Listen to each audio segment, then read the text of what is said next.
Ahí va, ahí está grabando. Bueno, entonces planteo el problema. Y se sigue sumando gente. Bueno, planteo el problema. El problema se puede plantear, yo les digo, es bastante fácil verlo, ¿no? Pero bueno, se pueden plantear así, ¿no? Lo primero que hay que entender es que el conocimiento de Dios es muy distinto, incluso inverso, al conocimiento humano. El conocimiento humano es causado por las cosas, ¿no? El conocimiento de Dios es al revés, causa las cosas. O sea, nosotros conocemos a la realidad porque la realidad es o existe, pero la realidad existe porque Dios la conoce. Es un caso totalmente particular, pero bueno, es así porque es creador, ¿no? Entonces, este problema es muy difícil, sobre todo por el conocimiento de Dios, no es como el nuestro, sino que es un conocimiento causal, ¿no? Dios cuando conoce algo, lo crea. Por eso en el Génesis, por ejemplo, se dice, y Dios dijo que se haga la luz, y la luz se hace. O sea, las cosas son porque Dios las piensa, pero nosotros las pensamos porque las cosas son. Eh, Bien, entonces, el problema, ¿cuál es? Si cuando Dios conoce, causa las cosas, ¿cómo conoce un acto libre? Entonces tenemos dos opciones, ¿no? Y ahí es donde se ven las posibles respuestas erróneas. Dios lo conoce porque alguien decidió hacerlo, entonces nosotros salvamos la libertad, porque justamente alguien decidió hacerlo libremente, pero entonces Dios deja de ser omnipotente, o por lo menos no es tan Dios, ¿no? Porque tuvo que esperar, digamos así, a que nosotros lo hiciéramos para recién ahí conocerlo. O dicho de otra manera, el hecho de que nosotros lo hagamos libremente determinó a Dios en el conocimiento, ¿no? Es como que Dios se sorprendió por lo que nosotros hicimos. Entonces, salvamos que el hombre sea libre y está todo bien, pero está todo mal porque Dios, bueno, no es tan Dios como pensábamos. Y la otra opción es que alguien decida hacerlo porque Dios así lo conoce, ¿no? Causándolo cognitivamente, o sea, disponiendo que así sea. Y en ese sentido salvamos la omnipotencia de Dios. Dios sigue siendo causa primera, trascendente, absoluta, acto puro, como querramos decirle, pero comprometemos un poco a la libertad del hombre. Porque el hombre, bueno, no sería muy libre de hacer algo que Dios haya dispuesto causalmente que así sea, ¿no? Se ve un poco el problema y la disyuntiva que plantea, ¿no? O sea, por cualquier camino que agarremos, alguna de estas dos cosas, ya sea Dios o la libertad, se ve comprometida, ¿no? O aceptamos una o aceptamos la otra. Entonces, el gran problema es esto, ¿no? Es cómo armonizamos la ciencia causal, la ciencia en el sentido de conocimiento, ¿no? Cómo armonizamos el conocimiento causal, infalible, infalible que no se equivoca, infrustrable, o sea que no puede ser frustrado, inmutable, eterna y necesaria de Dios, con los actos humanos contingentes, libres, espontáneos, ¿no? Ese es el gran problema que tenemos.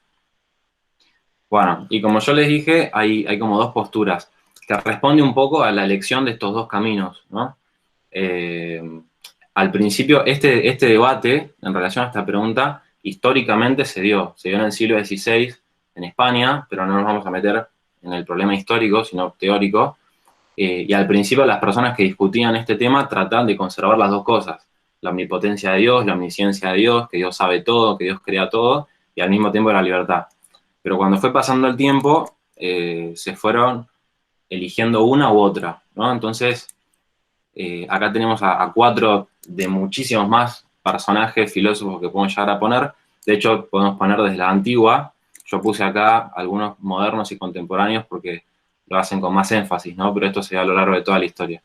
Entonces, entre Dios omnipotente o el hombre libre, claramente estas personas eligen, no, el hombre.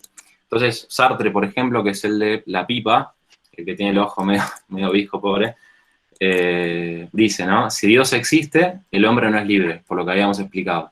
Pero el hombre es libre, por lo tanto Dios no existe, ¿no? Ese es un poco el razonamiento que él tiene. Feuerbach, que es el de abajo a la izquierda, el barbudo, bueno, Marx también es barbudo, pero bueno, el de abajo a la izquierda dice, cuanto menos es Dios, esta es una frase de él, ¿no? Cuanto menos es Dios, tanto más es el hombre. Y cuanto menos es el hombre, tanto más es Dios, ¿no? O sea, el no al hombre es el sí a Dios, y el sí a Dios es el no al hombre. Como yo quiero decirle sí al hombre, por lo tanto le digo no a Dios. Entonces Dios no existe para que el hombre sea y sea libre y si florezca y todo ese tipo de cosas. Nietzsche, que es el de arriba a la derecha, un poco más conocido en su imagen con este bigote,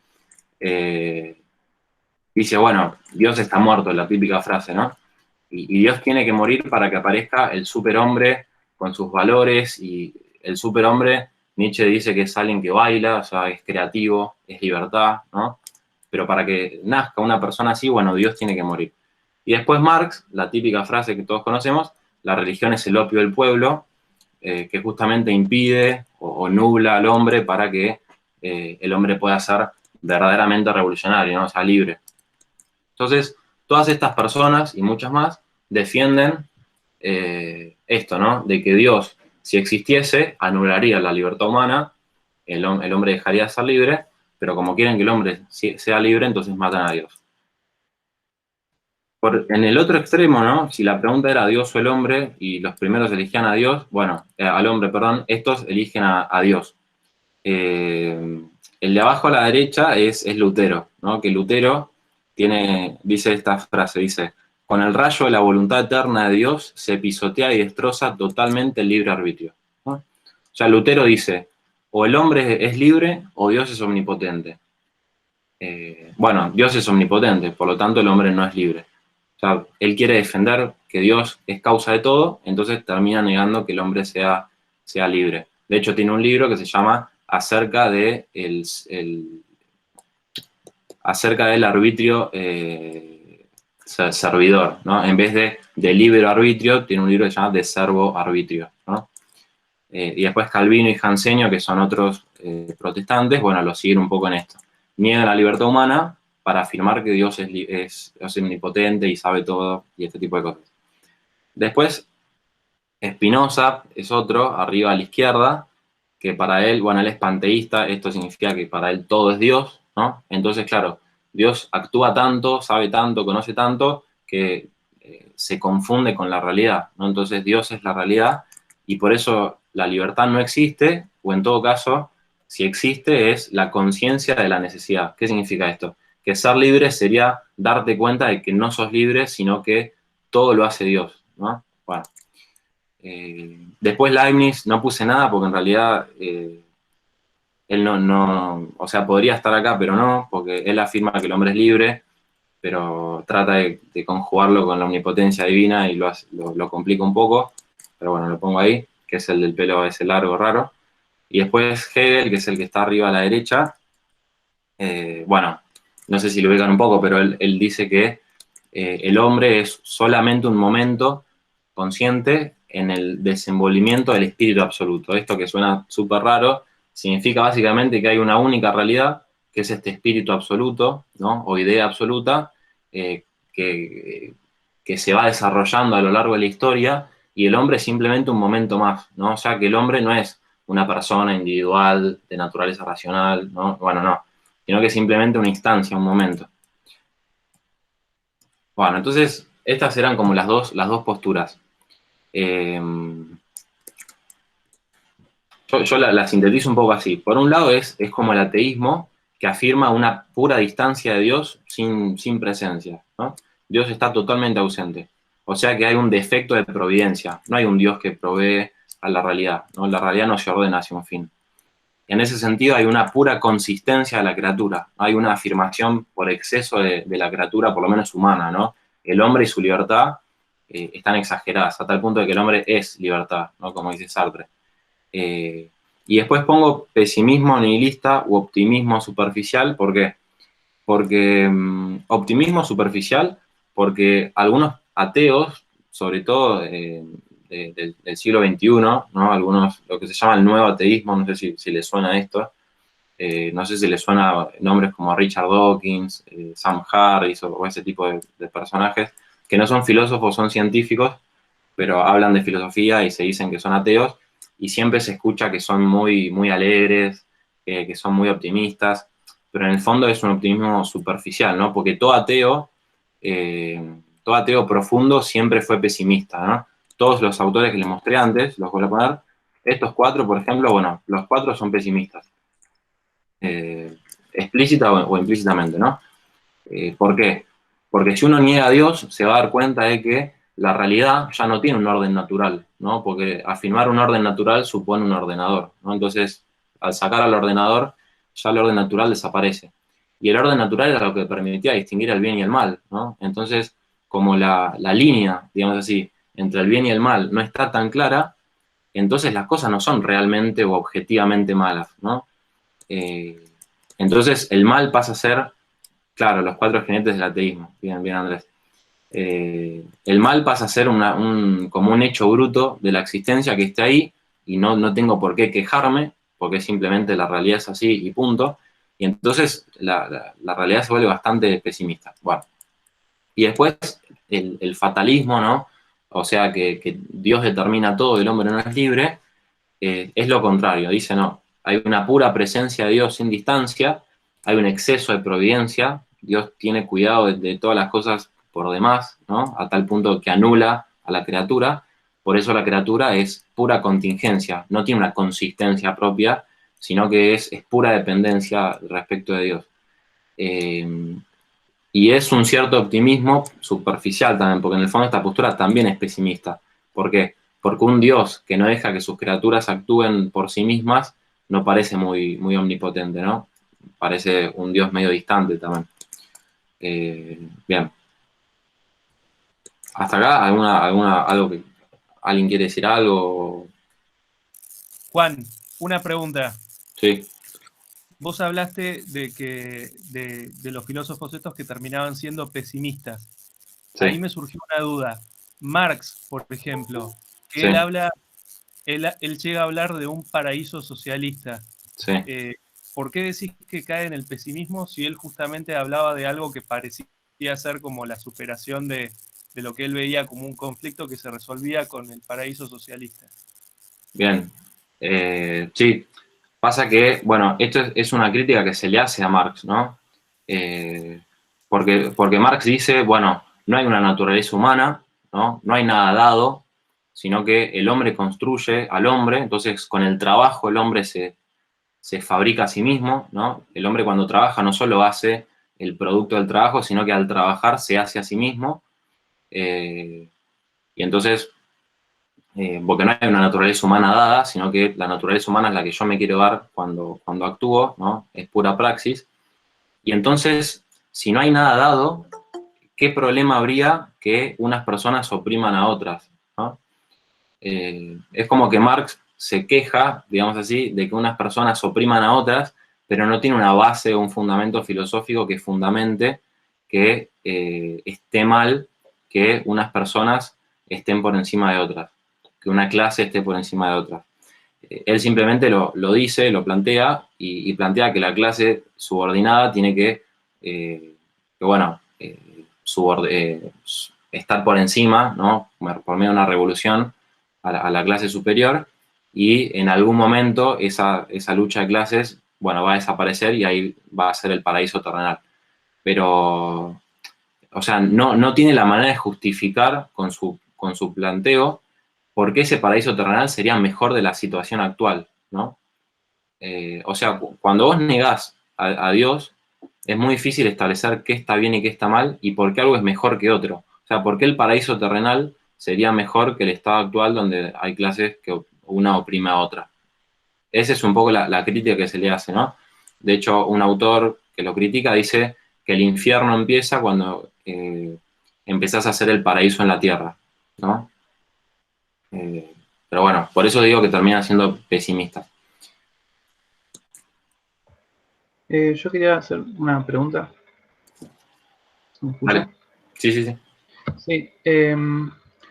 Bueno, como que la base de todas estas posturas es el hecho de que como que eso hay una incompatibilidad, ¿no? Pareciera entre la omnipotencia y la libertad del hombre, pero pensaba quizás el tema de omnipotencia, cómo está definido, porque acaso si uno mismo no puede conocer lo que todavía no hizo, porque no es algo que esté determinado por una causa anterior, digamos, sino que es producto de mi libertad, entonces quizás no está entre las potencias accesibles a Dios, porque no es algo que sea posible saber eso que no se hizo aún. Digamos, Claro. si, Un Bueno, poco como este, ¿viste el argumento este que se usa para tirar abajo la idea de, bueno, si Dios creara que va contra la omnipotencia de Dios, ¿no? Esto de crear una piedra tan grande que Dios no podría poder moverla, claro, entonces es como que no tiene sentido la oración, entonces le estás pidiendo una potencia que no existe, ¿no? Entonces no sería una característica que pudiera obsumir Dios, o no tiene sentido asignársela porque es algo sin sentido, entonces capaz no sé si tiene sentido pensar en que Dios conozca algo que todavía no se hizo, cuando ese algo no es una causa, o no se sigue de una causa anterior, ¿no? claro. O sea, entiendo como que lo que está diciendo es que no atentaría contra la omnipotencia divina el hecho de no poder conocer algo que no puede ser conocido, digamos. Claro, eso. Bueno, ahí el tema estaría si el futuro puede ser conocido. Y bueno, uno podría decir desde la experiencia que sí, ¿no? Yo puedo decir que mañana va a salir el sol, por ejemplo, ¿no? Entonces, en algún sentido, conozco lo que va a pasar. Lo que pasa, obviamente, es que yo lo conozco de una manera muy probable, no con una certeza absolutamente total.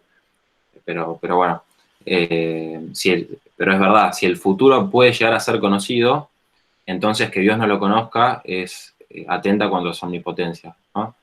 Y para mí, dentro de la omnisciencia de Dios, que Dios conozca todo, significa que no solo conozca el presente y el pasado, sino que también pueda conocer lo que va a pasar.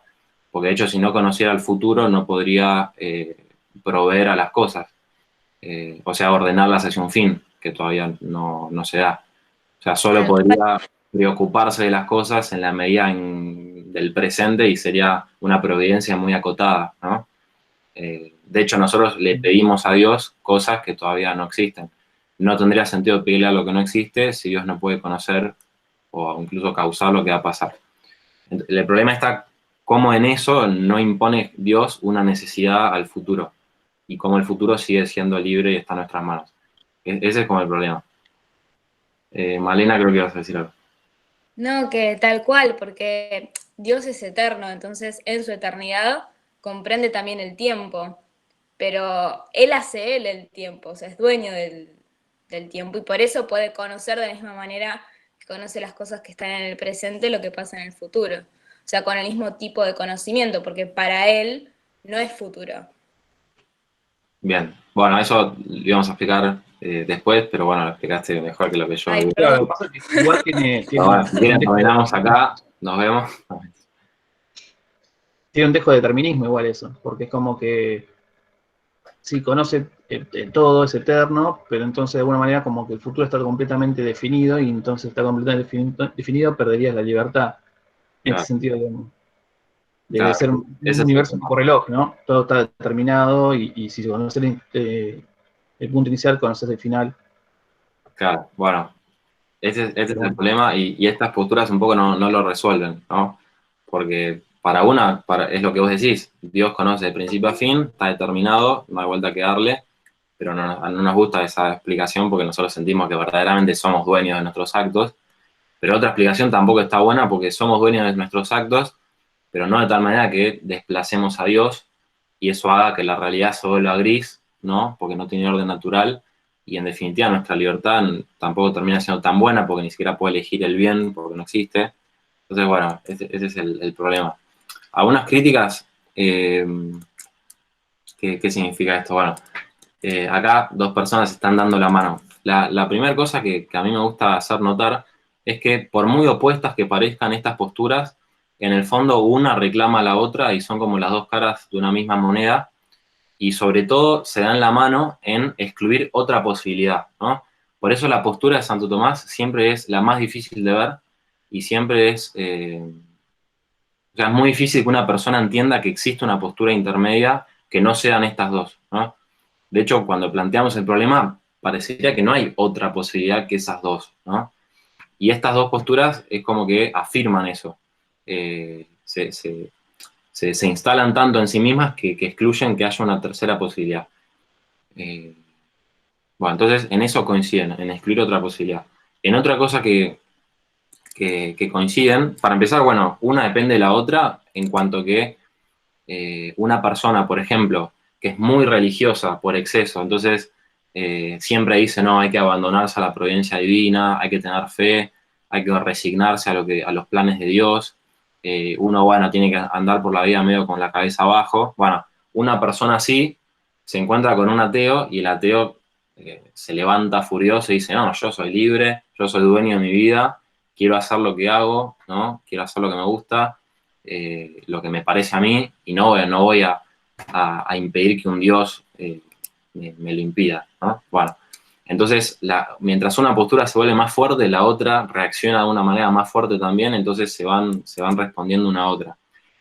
Eso ya te da a entender que las dos posturas tienen algo de falso y algo de verdadero, ¿no? Bueno, en la otra cosa en que coinciden, que esto es bastante interesante, es que para las dos la libertad consiste en estar indeterminado, ¿no? O estar indiferenciado. Para el ateo, la libertad claramente es una libertad absoluta, ¿no? Es no estar determinado por nada. Por eso en el fondo es pesimista. ¿Por qué? Porque parecería que una libertad absoluta, una libertad plena está bueno, pero entonces cualquier determinación me restaría libertad. Y entonces al elegir ya perdería libertad. Por eso digamos, parece que es un proyecto optimista el del ateo al defender una libertad absoluta, pero en última instancia una libertad absoluta consistiría en no elegir nunca y no comprometerse a largo plazo con nada, y me parece que eso no es ser una persona libre y madura, sino al contrario, alguien infantil e inmaduro, ¿no? Por más que el ateo se crea que es más maduro que el creyente, ¿no? Y juzgue al creyente de infantil. Bueno, parecería que el infantil es él, ¿no? Si defiende una libertad así. Y por otro lado, lo loco es que el religioso exagerado, ¿no? Que afirma por exceso a la providencia de Dios, también tiene una idea de libertad así. Eh, ¿Por qué? Porque precisamente al entender que la libertad es indiferencia y al entender que toda determinación es contraria a la libertad, bueno, si Dios determina todo, justamente yo no puedo ser libre. Por eso es que Dios determina todo y Él hace todo y la libertad no puede entrar. Porque la libertad supondría estar indeterminado, estar indiferenciado y Dios me lo impide, ¿no? Pero eso lo toman positivamente. Entonces, hay una misma idea, esto es lo que quiero que se entienda, hay una misma idea de libertad, solo que uno la afirma y el otro la niega, ¿no? Pero la misma idea es. Santo Tomás tiene otra idea de libertad, contraria a esta idea y a las dos posturas que la niegan o defienden, ¿no? Bien. Y por último, esto también es súper importante, es que los dos entienden al actuar humano y al actuar divino como dos causas parciales, ¿no? Son las dos causas parciales de un efecto total. Son como dos personas que arrastran una nave, ¿no? El hecho de que la nave, yo acá sé que algunos estudian física, así que no quiero explicar mucho, pero el hecho de que, ¿vieron donde dice FR? Bueno, eso es la fuerza resultante. O sea, el efecto concluyente de la acción de las dos fuerzas, 1 y 2, es que, bueno, la nave se mueve a la derecha. Entonces, el F1, el tipo F1, causa parcialmente una parte de la acción y el F2, el tipo F2, causa parcialmente otra parte del efecto, ¿no? Pero el efecto total es la suma de las dos causas. ¿Por qué digo esto? Porque si uno entiende que Dios es como F1 y el obrar humano es como F2, entonces lo que Dios hace, yo no lo hago, ¿no? Y lo que yo hago, Dios no lo hace. ¿Y eso qué produce? Que justamente lo que decía Feuerbach, que cuanto más soy causa yo, menos tiene que ser Dios, y cuanto más es causa Dios, menos tengo que ser yo. Por eso, justamente estas dos posturas dicen, bueno, que sea más causa Dios, elijamos a Dios, mientras que otros dicen, no, que sea más causa al hombre, elijamos al hombre. Pero las dos posturas coinciden en entender que el obrar humano y el obrar divino son como dos tipos arrastrando una nave, ¿no? Los dos producen un mismo efecto, pero cada uno una parte. Eso era importante también. Bueno, estas eran un poco las críticas, son muy generales igual, no se podría hacer más, pero bueno, yo quería llegar a esto. Antes de llegar a esto, que es lo más importante, ¿hasta acá algo de estas críticas que quieran decir?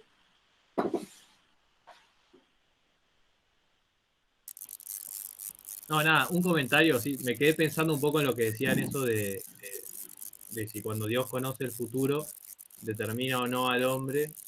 Bueno, supongo que esto lo vamos a ir viendo ahora, pero digamos, no sé, yo lo que pienso con un ejemplo así, pavo, ¿no? Pero si yo veo una película 2 veces, la segunda vez ya sé cómo termina, pero yo no tengo ninguna influencia en lo que pasa en la película. Es como que estamos, suena una tontera, ¿no? Pero, Bien. o sea, como que ahí estamos muy acostumbrados a pensar en el tiempo y en el conocer el futuro como que de alguna manera como que vos tenés una influencia sobre eso, pero en realidad podría ser que uno conozca sin, no sé, sin influir.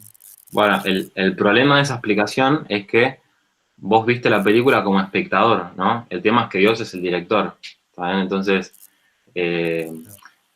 no hay problema que nosotros conozcamos el futuro o no, porque nosotros no causamos el futuro. El problema está en que el conocimiento de Dios es causal, ¿no? Y produce lo que conoce. Ese es el problema. Vos no dirías que el director no determinó lo que iba a pasar, ¿no? Pero bueno, ahí está el problema. Igual es una buena imagen, me gustó.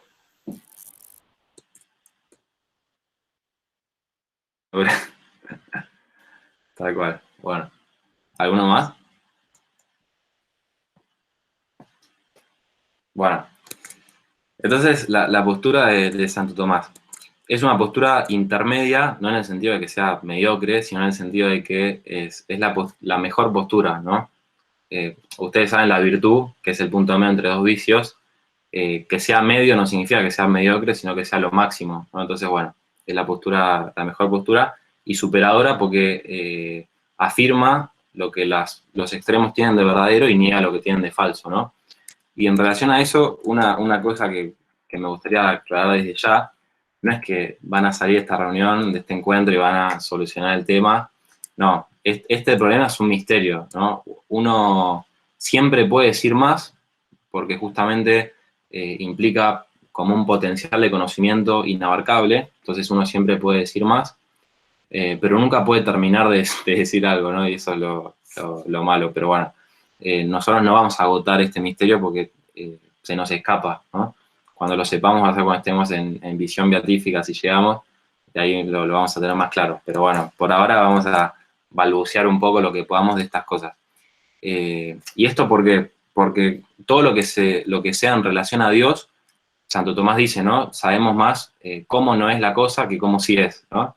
De las cosas materiales muchas veces sabemos más qué son que qué no son, ¿no? Si yo te pregunto que, no sé, no tengo nada para mostrarles ahora, pero les muestro un gato y les pregunto qué es, bueno, me van a decir es un gato.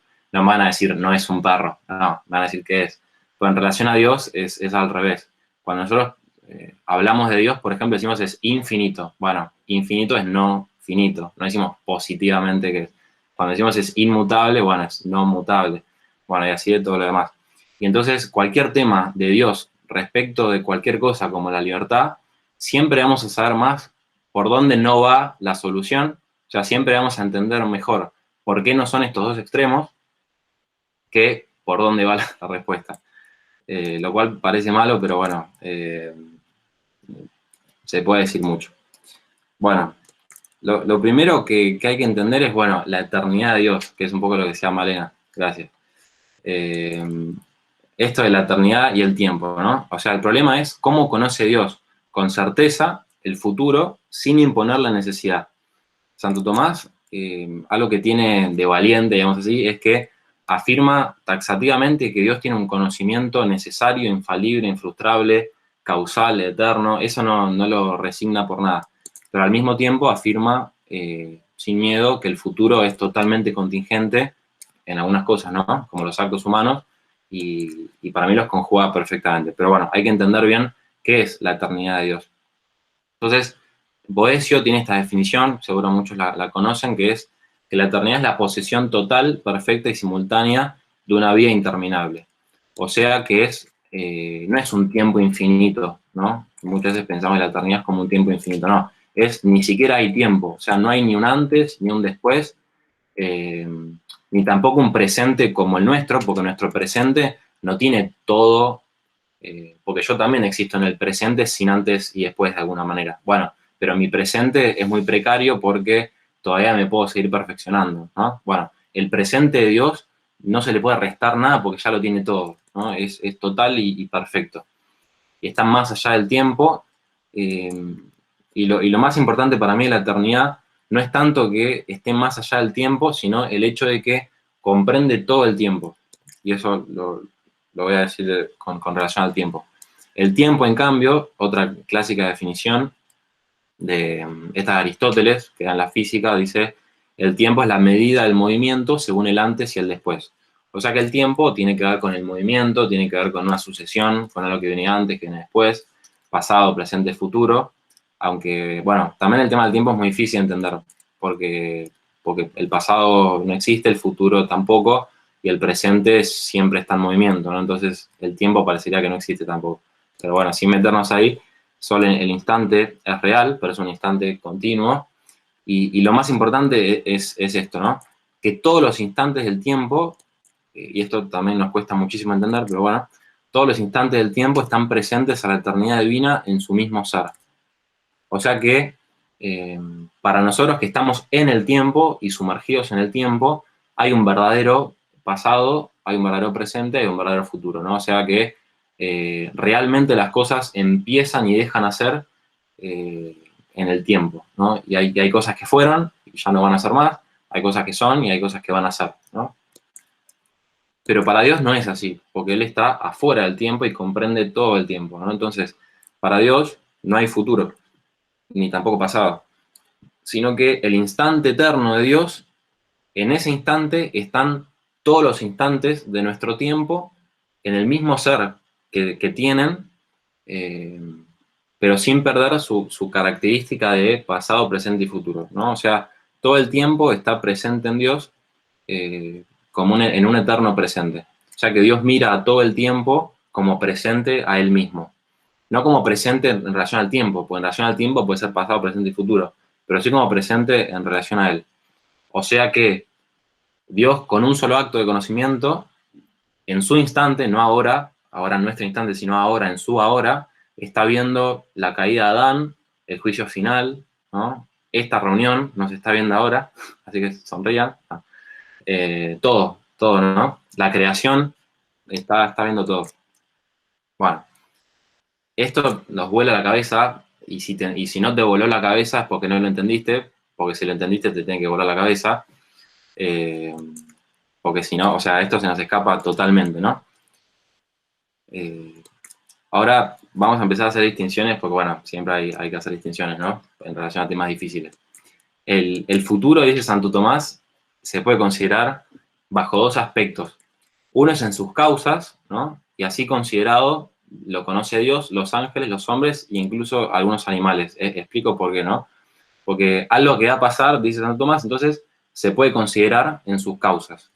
Entonces, él distingue tres tipos de causas. Esto no lo puse, pero bueno, lo digo. Algunas causas producen sus efectos necesariamente. Por ejemplo, el sol ilumina necesariamente, ¿no? Entonces, nosotros podemos, conociendo los astros, Santo Tomás pone este ejemplo, ¿no? El astrónomo puede predecir con certeza un eclipse. O sea, puede conocer que va a pasar un eclipse en el futuro, conociendo la causa del eclipse, el sol, la luna, ese tipo de cosas. Entonces, conoce el futuro en sus causas y con certeza, porque esa causa produce el eclipse de manera necesaria, ¿no?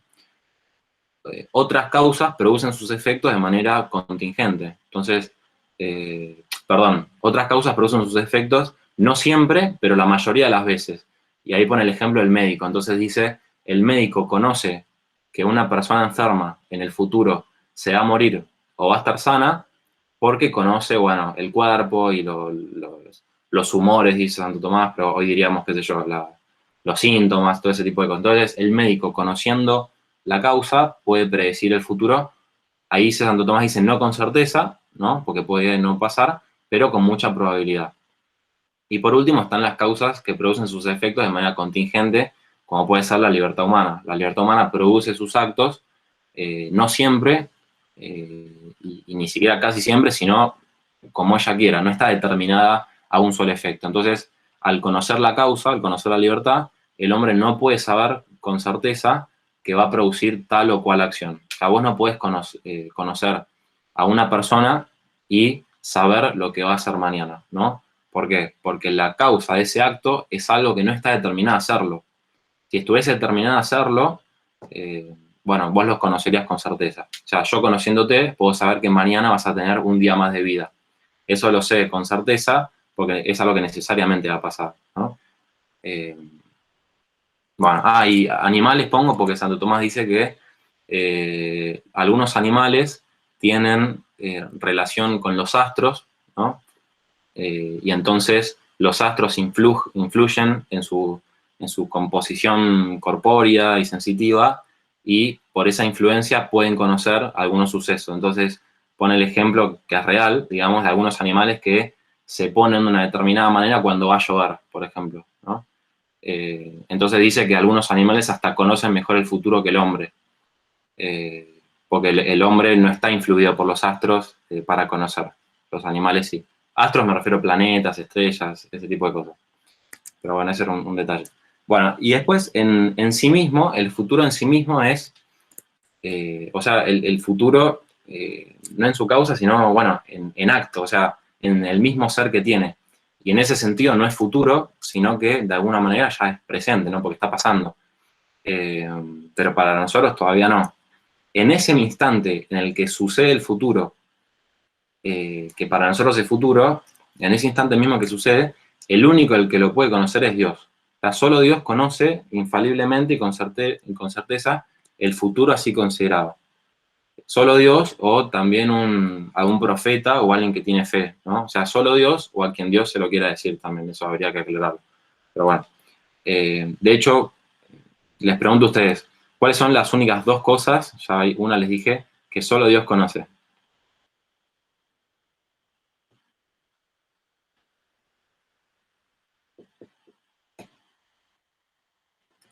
Una la acabo de decir. ¿Cuál es? El futuro en sí mismo. Bien. Y el pasado, ¿no? No, el pasado nosotros lo conocemos. De hecho, tenemos la carrera de historia. Se me ocurre el mismo. Nosotros conocemos a Dios. No lo conocemos como Él se conoce, pero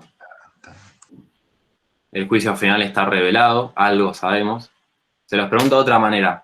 Cuando yo les pregunto, adivina esto, ¿no? ¿Con qué se suele usar ese verbo? Adivinar algo.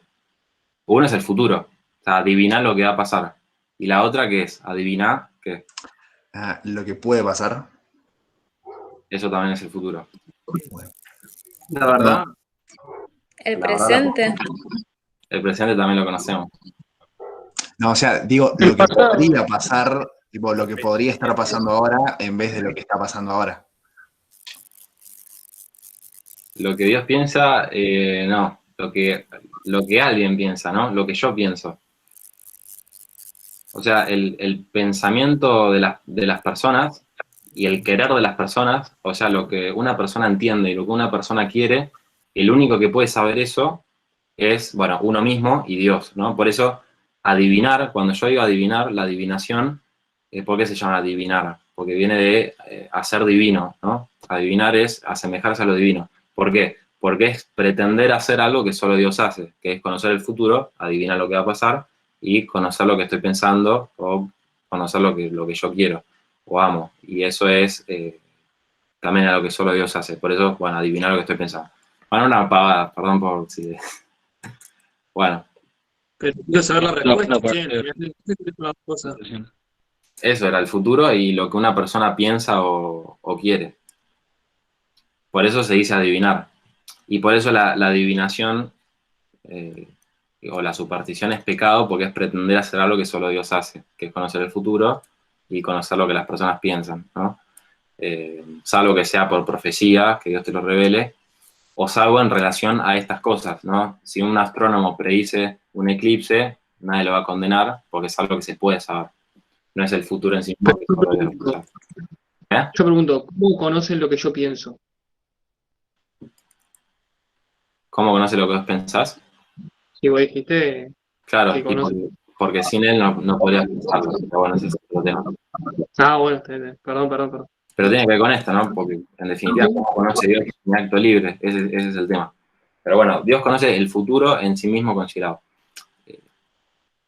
Perdón, ahora.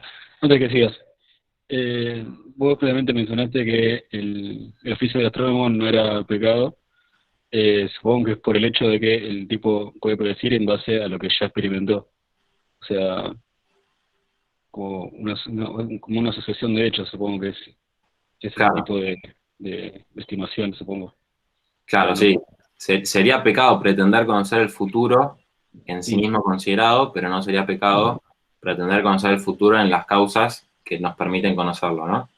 Claro. Entonces el astrónomo legítimamente mira al cielo para ver qué va a pasar, ¿no? Salvo que diga que eso que va a pasar, no sé, va a influir en algún acto humano o ese tipo de cosas. La astrología, por ejemplo. O sea, ahí hay que ser más cuidadosos, pero O sea, poner que si un tipo sale y dice que en base a la órbita de Venus, el próximo papa va a ser de Bélgica, ponele. Ahí sí. claro, esas cosas sí, no podría saberlas porque no hay una relación causal entre que Venus sea de tal manera y que el Papa sea elegido, ¿no? Eh,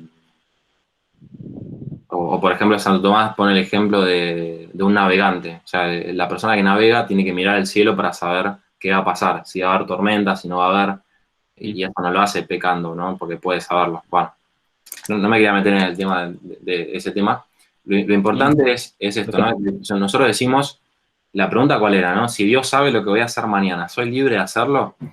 Lo primero que habría que aclarar es que Dios no sabe antes lo que vas a hacer, como si Dios estuviese en el tiempo y estuviese conociendo hoy, por ejemplo, lo que yo voy a hacer mañana, como yo podría llegar a conocerlo, no. Dios conoce lo que voy a hacer mañana, pero lo conoce como ahora, ¿no? O sea, en su ahora está el mañana, o mejor dicho, en su ahora está lo que para mí es mañana, pero para él no es mañana, ¿no? Ese es un poco el tema. ¿Por qué? Porque su eternidad está por encima del tiempo y abarca todo el tiempo, y todo el tiempo está presente en él en el instante, ¿no? Y entonces, acá un ejemplo que siempre pone Santo Tomás cuando habla de esto, que es Sócrates sentado. ¿Por qué tiene que ver esto con lo que estamos diciendo? Claro, él dice, el futuro puede ser considerado en sus causas o en sí mismo. En sí mismo, el futuro, de alguna manera, ya tiene ser, ¿no? Porque ya es en el instante en que es. Bueno, en ese instante, justamente, en cuanto que para él está presente, Dios lo conoce como yo conozco a Sócrates, que está sentado mientras está sentado, ¿no? Entonces, cuando yo estoy viendo a Sócrates sentado, como ahora, yo conozco necesariamente, o sea, mi conocimiento respecto de que Sócrates está sentado es infalible, porque justamente lo estoy viendo sentado, ¿no? Si mi conocimiento no fuese infalible, significaría que Sócrates podría no estar sentado cuando está sentado, ¿no? Y eso va en contra del principio de no contradicción, ¿no? O sea, Sócrates no puede estar sentado y no sentado al mismo tiempo y bajo el mismo aspecto, ¿no? O sea, mientras que Sócrates está sentado, yo no puedo más que verlo sentado, ¿no? Y entonces mi conocimiento respecto de que está sentado es necesario, infalible, ¿no? Y acá está el paso, ¿no? Y acá, más allá de que mi conocimiento sea así, yo no impongo necesidad de que Sócrates esté sentado, ¿no? Ese es el tema. O sea, y así conoce Dios. O sea, como yo conozco en el presente a alguien estar sentado y no le impongo necesidad para que esté sentado, sino que está sentado de manera contingente, porque podría pararse, bueno, así también, como para Dios el futuro es presente, Él lo conoce de una manera necesaria, como yo a Sócrates, y aún así no hace que el futuro sea necesario, como yo tampoco hago que Sócrates esté sentado necesariamente. ¿Se entendió eso? Fue medio un lío. Perfecto, yo podré dos consultas. Primero, ¿no sería medio un espectador? Dios, ¿no sería un espectador únicamente? Sí, bueno, eso es como algo que viene quizás después, pero, o sea, eso voy a explicar cómo es, porque es verdad, yo cuando veo a Sócrates estar sentado, lo veo necesariamente estar sentado, o sea, mi conocimiento es cierto, porque mientras está sentado es necesario que esté sentado, y aún así Sócrates se sienta porque él quiere, pero es verdad, yo no causo que Sócrates esté sentado, Dios sí. ¿Cómo se conjuga eso? Bueno, eso viene ahora, pero lo que había que dejar en claro ahora es que es que si yo sé que Sócrates va a estar sentado mañana, entonces Sócrates no es libre de sentarse, ¿no? Y muchas veces nosotros pensamos que con Dios pasa eso, y con Dios no pasa eso. Nosotros, por ejemplo, yo les pregunto a ustedes, a ver si ven bien a qué va esto, ¿no? Yo les pregunto, ¿Dios conoce el futuro? ¿Qué me dirían? Más allá de la distinción que hicimos. Sí. Que sí. O sea, sí y no, porque supongo que todo el hecho que el Dios es algo más allá del tiempo, supongo que para figura creadora no existiría nuestra noción de tiempo, o sea, nuestra noción de pasado, presente y futuro. Bien. Así que creo que iría más un no, supongo. Claro, esa frase, Dios conoce el futuro, o Dios conoce lo que va a pasar, es falsa si se dice en relación a Dios, ¿no? Porque Dios no conoce lo que va a pasar. Dios conoce lo que pasa, lo que está pasando, pero en relación a Él, y para Él está pasando toda la historia en su instante. Que eso no significa que esté pasando toda la historia ahora, ¿no? O sea, lo que es pasado ya pasó, pero está presente en Dios en su ahora, ¿no? Por más de que ahora no esté pasando. Pero es verdadera esa frase en relación a nosotros, porque nosotros decimos, Dios conoce el futuro, pero lo estamos diciendo en relación a nosotros, o sea, Dios conoce lo que para nosotros es futuro, ¿no?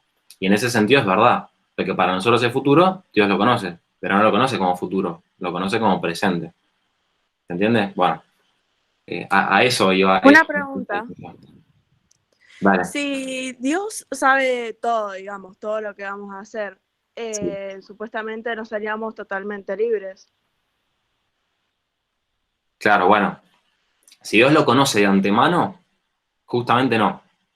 O sea, porque nosotros muchas veces temporalizamos a Dios, ¿no? Entonces, si nosotros pensamos que Dios ya conoce todo en el sentido de que si fuese alguien que está en el tiempo y ya conoce lo que va a pasar en el futuro, porque imagínense que yo les digo, che, chicos, conozco lo que va a pasar de acá a 1000 años, conozco todo, bueno, entonces ustedes me dirían, bueno, no voy a ser libre a hacerlo, ¿no? ¿Por qué? Porque ustedes estarían mañana, pasado y todos los días siguientes como títeres cumpliendo o realizando el plan mío de antemano. Bueno, el plan que tiene Dios de todo el universo, ¿no? En orden a la salvación en última instancia, no es un plan escrito de antemano, no sé, en el año cero antes del Big Bang, no. No es un plan anterior al tiempo, en el sentido cronológico, que después se realiza, sino que el plan de Dios es simultáneo al tiempo, pero es simultáneo a cada instante del tiempo, en su mismo, como dice Maritain, en su mismo frescor existencial, o sea, en el mismo instante en que aparece, de todo el tiempo, ¿no? A ver, perdón, veo las preguntas. Entonces, el plan de Dios es constante y atemporal. Constante ya dice una cierta sucesión, ¿no? Es simultáneo, ¿no? Es simultáneo y atemporal, claro, atemporal. Se termina la cuarentena, solo Dios lo sabe. Una pregunta. Perdón, Bruno. Sí, Dale. Tranquilo. ¿Hago yo? No sé. Bueno, no, me quedé pensando en una idea, digo, bueno, Dios como conoce, digamos, en un instante todo, lo que nosotros llamamos, porque la forma limitada de ver el mundo, pasado, presente y futuro, ¿no? Dios lo ve todo en su instante. Sí. Entonces, pero sus acciones, o cómo conocemos sus acciones en el mundo, ¿no? Por ejemplo, el momento en que trajo a su hijo al mundo, ¿no? Fue un instante dado del tiempo. Sí. O sea, sus intervenciones son en el tiempo y parecen sucesivas, pero cómo él pudo conocer todo, inclusive sus... O sea, conocer que iban a pasar, por ejemplo, ¿no? Que iba a haber una religión fundada por su hijo, que todo eso iba a salir bien, que María iba a decir que sí, si él conoció en el mismo instante todo a la vez, el pasado y el presente, sin haber intervenido antes, porque no lo podía intervenir antes porque no había un antes, digamos, no existía la realidad para intervenirla, ¿no? Claro, bueno, vieron que es un tema que explota la cabeza, pero... Buena. Pero claro, bueno, Dios conoce, Dios conociéndose a sí mismo, ¿no? Conoce en ese instante eterno todo lo que va a pasar. Y las intervenciones de Dios en la historia, mal llamadas intervenciones, digo, porque Dios no interviene, Dios siempre está actuando.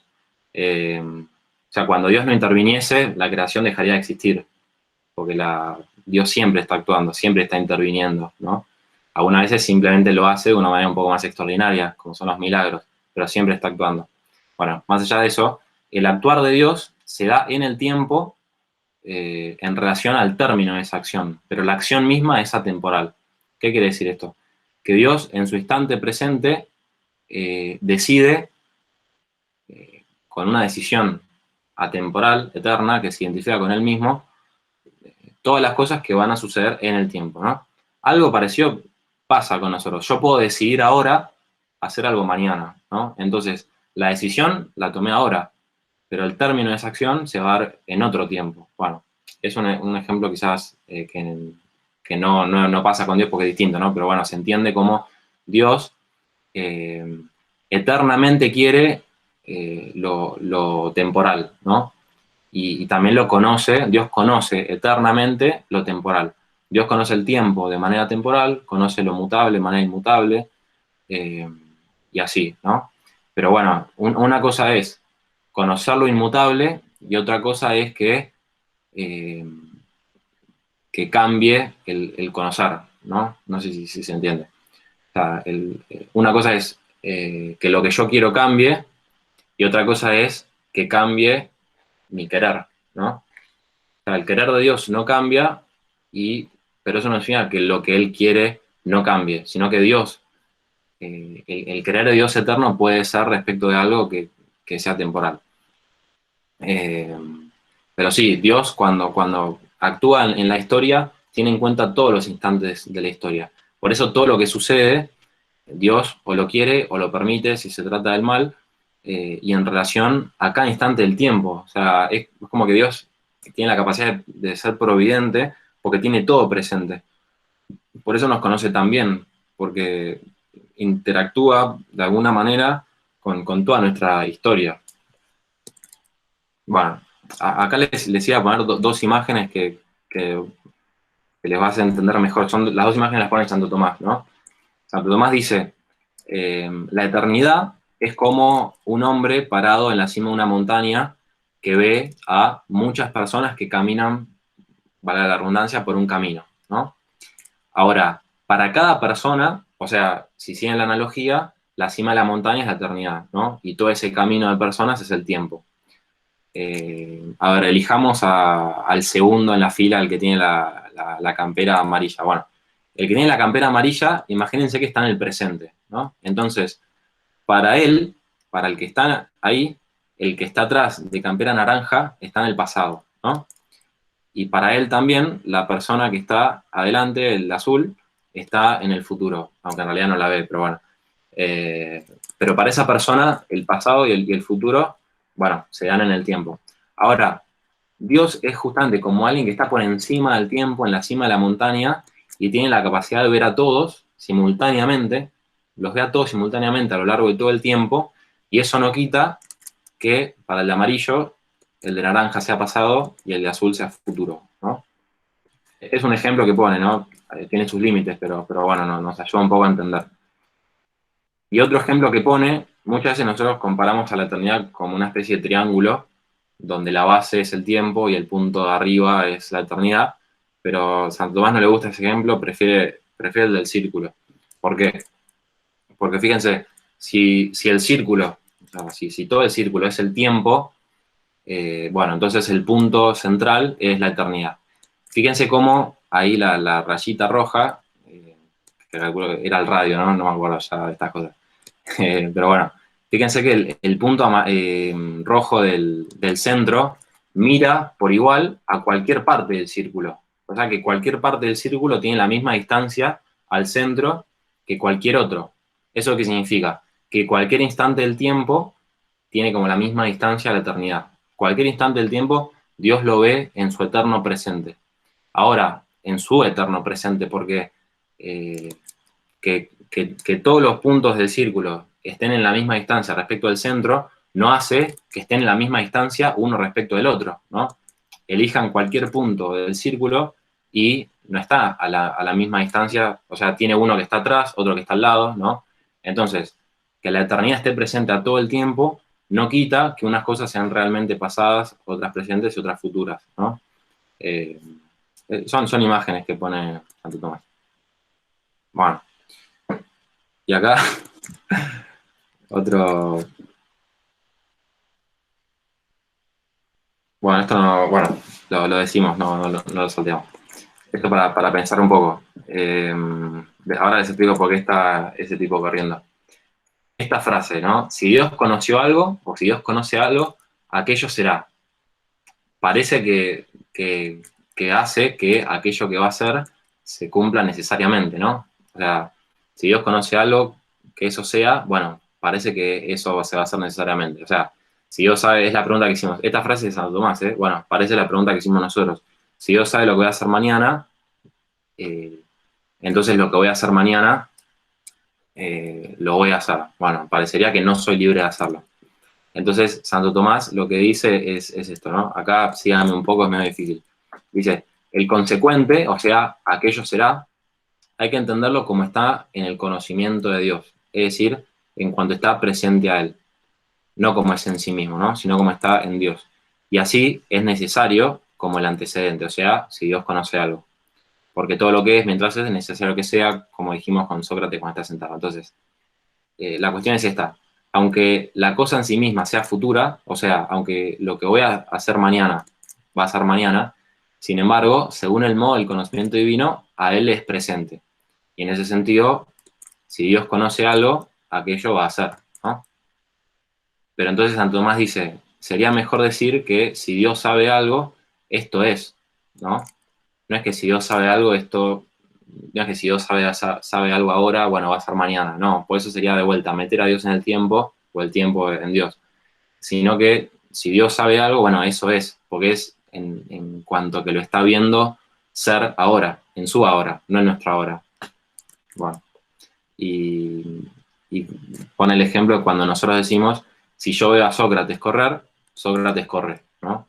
Esto me parece básico, bueno, es lo mismo. Si Dios conoce algo, eso va a ser, bueno, si yo veo a Sócrates correr, Sócrates corre, pero eso no hace que Sócrates corra necesariamente, sino que corre porque le pinta. Y acá yo puse a buscar una foto de Sócrates corriendo y resulta que este brasilero se llama Sócrates, así que está Sócrates corriendo. Ya encontré una imagen, pero bueno, yo no lo conocía, no sé si alguno lo conoce, yo mucho de fútbol no tengo. Acá otra frase que hay que explicar, dice, no, todo lo que Dios conoce es necesario que exista. Santo Tomás, obviamente, siempre distinguiendo, dice, bueno, verdadero y falso, ¿no? Depende. Porque dice, si se refiere a lo conocido, esto es un poco lo que ya lo dijimos, ¿no? Si se refiere a lo conocido, entonces es falsa. ¿Por qué? Porque el sentido de la frase sería, todo lo que Dios conoce es necesario. ¿Y por qué es falso? Porque Dios también conoce necesariamente lo contingente, ¿no? Entonces, no todo lo que Dios conoce es necesario, sino que Dios conoce algunas cosas contingentes, justamente como los actos libres, ¿no? Su conocimiento no deja de ser necesario porque los ve justamente en cuanto que son presentes y no en cuanto que son futuros. Bueno, pero si se refiere a lo dicho, o sea, la preposición tomada en sí misma totalmente, entonces es verdadera, porque el sentido de la frase es la proposición, lo conocido por Dios existe, es necesario. Ya sea que lo conocido exista contingente necesariamente. Es lo que habíamos dicho, por eso pongo básicamente, ¿qué quiere decir acá Santo Tomás? Es que una cosa es el objeto conocido y otra cosa es el que conoce su acto de conocer. O sea, el acto de conocer de Dios es necesario, causal, inmutable, infalible, eterno, pero lo que conoce de esa manera no es necesario, infalible, eterno, no, es contingente, ¿no? Y se pueden afirmar las dos cosas porque son cosas distintas. Bueno. Y por último, para ir cerrando, esto era un poco en relación al conocimiento, pero es verdad lo que decía, creo que Ángel o Augusto, no me acuerdo quién decía, bueno, pero Dios no sería un espectador y todavía queda el tema de, bueno, ¿cómo es que Dios causa lo que conoce y aún así no lo determina? Bueno, y acá me parece que la frase que tiene que guiar un poco la reflexión, porque no lo vamos a terminar de cerrar acá, es esta frase del libro de la Sabiduría 8.1, que Santo Tomás cita varias veces, no me acuerdo cuántas veces, pero varias veces, siempre que habla de la providencia, ¿no? Y dice esto, ¿no? Dice, la sabiduría va de un extremo a otro firmemente, ¿no? Firmiter, pero dispone todas las cosas suavemente, suaviter, ¿no? Firmeza y suavidad, son las dos cosas. Y después, bueno, no sé, Tommy, por ejemplo, ¿querés leer las otras citas? En todas las otras citas, Santo Tomás dice un poco eso, dice que Dios provee a la realidad, pero según el modo de la realidad, ¿no? Tommy, si querés leer. La primera. La ¿O la primera segunda? la segunda. No estás prestando atención. Perdón. Dios provee a todas las cosas según el modo de ser de cada una. ¿Sigo? Sí, Dios provee a todas las cosas según su condición. Dios da a todos los seres lo que le corresponde según la dignidad de cada cual y conserva la naturaleza de cada cosa en su propio orden y poder. Dios obra en justicia cuando da a cada cosa lo que se le debe según la razón de su naturaleza y condición. Y por último, lo propio de la providencia no es destruir la naturaleza, sino conservarla. Dionisio. bien. Entonces, Dios causa, o Dios provee, pero podemos decir causa, Dios causa todas las cosas, pero todas las cosas son causadas por Dios según el modo de cada cosa, ¿no? Entonces, Dios causa que el sol ilumine de manera necesaria, pero causa que el hombre actúe de manera contingente, ¿no? Porque Él respeta a la creación y al modo como quiso que la creación sea, ¿no? Sea necesaria algunas veces o sea contingente en otras. ¿Algún otro que quiera leer esto? Acá Santo Tomás va a decir justamente esto, ¿no? Que efectos contingentes o efectos necesarios no hacen en absoluto que la causa divina sea contingente o inmutable o cambiante, sino que es compatible, ¿no? Que algo se produzca de manera contingente y aún así que Dios sea totalmente eterno, inmutable, eficaz, ¿no? No sé quién, ¿alguno quiere leer? A ver, dale, Leo. Dale. Yo, profe. El efecto de la providencia divina no consiste en que algo suceda de cualquier modo, sino que suceda de forma contingente o necesaria. Y así sucede de forma infalible y necesaria lo que la providencia divina dispone que suceda de modo infalible y necesario. Y sucede de modo contingente lo que la providencia divina determina que suceda contingentemente. Claro. O sea, Dios quiere necesariamente que algo suceda de manera contingente, ¿no? ¿Se entiende? O sea, Dios puede querer que algo suceda de manera necesaria, ¿no? Y eso lo quiere necesariamente también. Pero ahora, Dios puede querer necesariamente también, sin cambiar, que algo suceda de manera contingente. Muchas veces, cuando nosotros decimos, bueno, si Dios quiere esto, esto va a hacer lo que decíamos antes, ¿no? Si Dios conoció algo, bueno, aquello será. Es verdad, pero aquello será como Dios conozca que sea. Y Dios puede querer, o mejor dicho, Dios, aquello va a ser como Dios quiere que sea. Y Dios puede querer que sea de manera contingente, ¿no? Es como que el argumento del fatalismo es, si Dios conoce algo, aquello va a ser, Dios conoce que aquello va a ser, por lo tanto, aquello va a ser necesariamente, ¿no? Y eso, incluso lógicamente, es una falacia lógica modal. O sea, de esas proposiciones, de esas premisas, no se sigue la conclusión, ¿no? O sea, de que Dios conozca algo y aquello va a ser, y de que Dios conoce eso, no se sigue que va a ser necesariamente. Se sigue que va a ser, ¿no? O que va a existir, pero no que va a existir necesariamente. ¿Por qué? Porque Dios puede querer que suceda de manera contingente, ¿no? Y así se salva la contingencia del hecho y la necesidad del conocimiento de Dios. Juani, perdón, eso igual aplicaría para, por ejemplo, esta proposición. Si Dios pues conoce todo, es omnipotente, está presente en todo lugar, en todo momento,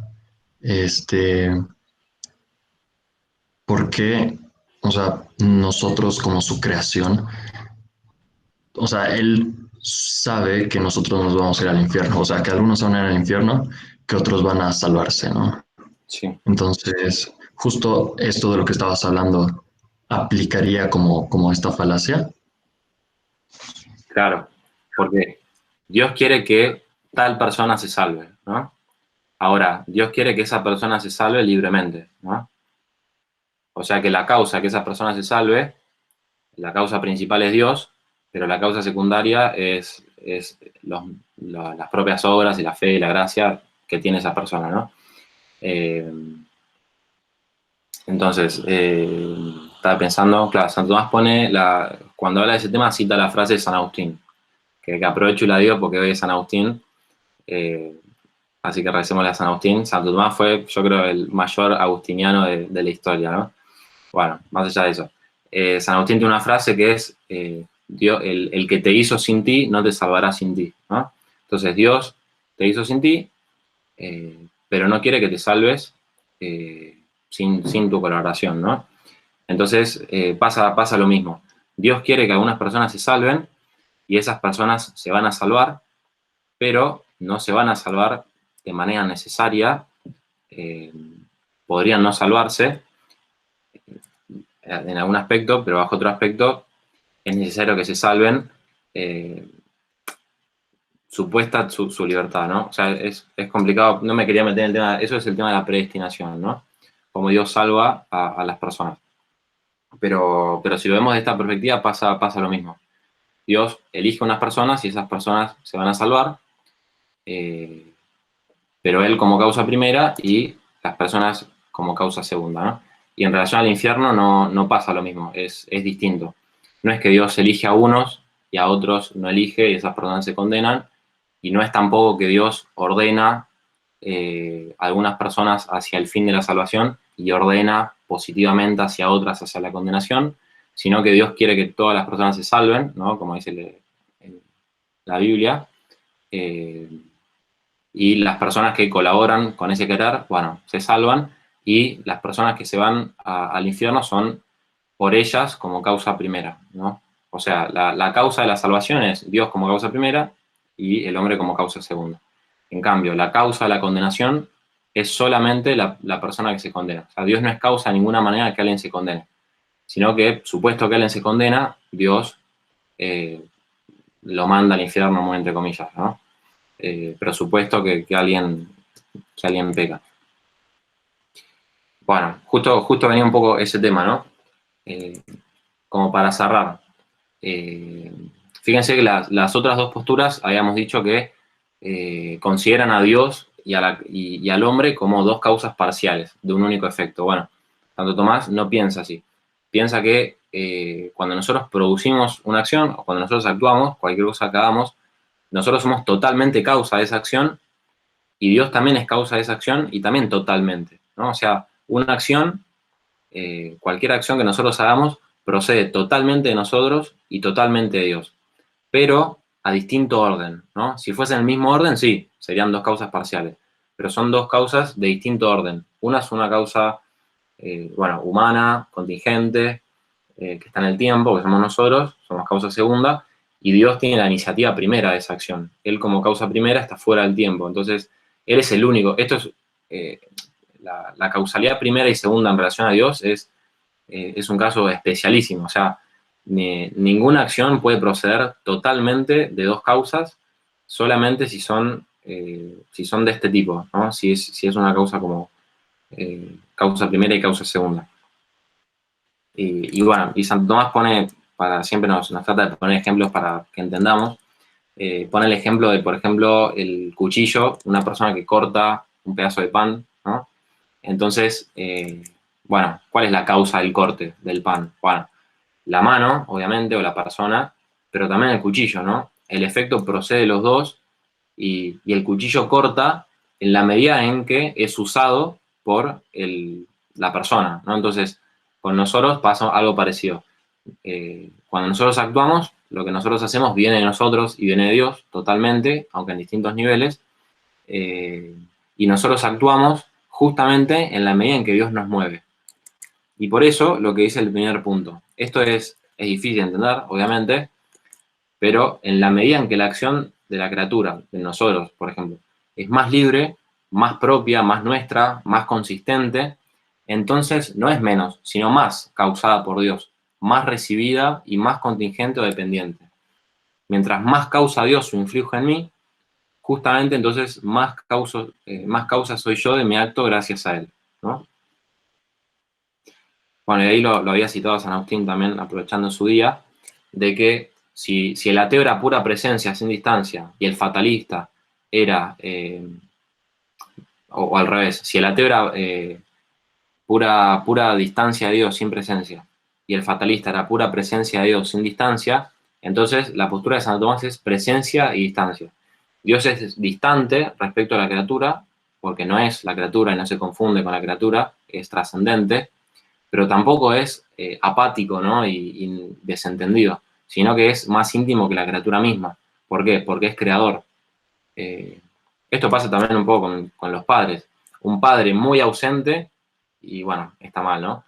Pero un padre muy presente, bueno, quizás la peor forma de desprotección es la sobreprotección, ¿no? Entonces, tampoco está bueno la sobreprotección, ¿no? Ni pura presencia ni pura distancia. Dios toma distancia justamente para ser más presente, ¿no? No sé si se entiende la idea. La distancia que toma justamente hace que esté más presente que cualquier cosa. O sea, justamente la eternidad de Dios, como ve a toda la historia, justamente por eso es que puede ser más presente a la historia que la historia misma, porque sabe cualquier cosa que va a pasar y todo, ¿no? Bueno, entonces por eso la frase de San Agustín, que Dios es más íntimo que mi intimidad, ¿no? O sea, Dios es más íntimo que mi intimidad. Me conoce más de lo que yo me conozco a mí mismo y me ama más de lo que yo me amo a mí mismo, ¿no? Está presente. Pero al mismo tiempo, dice San Agustín, Dios es más superior que lo más supremo mío, ¿no? Está por encima de todo lo que yo pueda llegar a imaginar incluso. Bueno, y el otro ejemplo era el pintor, pero bueno, parecido. Y por último, acá un cuadro de lo peor, ¿no? Ven este cuadro y se quieren matar, pero básicamente dice esto, ¿no? Es que mientras nosotros entendemos, me parece que más fácilmente que cuando el ser, ¿no? Es más propio, más consistente, más espontáneo, más independiente, o sea, cuando una cosa tiene más ser, me parece que nosotros, por lo menos educados en un ambiente cristiano, bueno, hablo por todos, quizás no, pero bueno, podemos entender que entonces ese ser es más recibido, más contingente y más dependiente de Dios. En otras palabras, nosotros entendemos fácilmente, me parece a mí, que si una cosa tiene más ser, es porque Dios le dio más ser, ¿no? Un ángel tiene más ser que el hombre porque Dios le dio más. Entonces, el ser propio del ángel es superior justamente porque es más recibido. Esto que a nivel del ser quizás es más fácil de entender, no sé por qué es más difícil de entender o se complica un poco más en relación a obrar, pero tendría que ser incluso más evidente, ¿no? Entonces, cuando una operación es más propia, más nuestra, más consistente, más espontánea, más independiente, no es menos, sino más recibida, más contingente, más receptiva y más dependiente de Dios. O sea, lo que decíamos antes, mientras más causa Dios su influjo en mí, entonces más poder me da a mí para poder actuar, ¿no? Por eso Santo Tomás dice que la persona no solo es provista, ¿no? No solo es proveída por Dios, sino que por su cercanía al providente, justamente es provisora por sí misma. O sea, básicamente lo que dice Santo Tomás es que la libertad de la persona no solo va en contra de Dios, sino que está fundamentada en estar más cerca de Dios. Justamente las cosas que están más alejadas de Dios son las que menos actuar propio tienen. Por ejemplo, los minerales. Un mineral, una roca, no tiene un movimiento propio, ¿no? Es movida desde algo externo. Si ustedes dejan una piedra en su escritorio y no la tocan, se va a quedar ahí por toda la eternidad, salvo que la mueva el viento, se cae al escritorio, ¿no? Pero por sí misma la piedra no se va a mover, porque recibió menos obrar de Dios. En cambio, cuando una criatura es más elevada, tiene una forma de participación en el ser más perfecta, entonces tiene una forma de participación en el obrar más perfecta y actúa por sí mismo. El hombre tiene esa capacidad de ser dueño de sus actos y actuar desde sí mismo, ¿no? Sin ninguna coacción externa que le impida ser libre, ¿no? Bueno, ese era un poco lo que quería decir este esquema. La relación entre ser y obrar es, respecto de Dios, directamente proporcional. Mientras más Dios, más yo, o mientras más yo, más Dios. Por eso, para realmente terminar, y cualquier cosa que quieran decir ahora lo charlamos.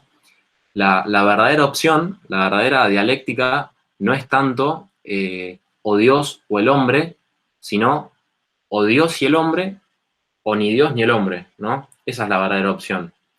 La gran opción de las personas es o elijo a Dios y encuentro un camino de plenitud personal, o no elijo a Dios ni tampoco encuentro mi camino, ¿no?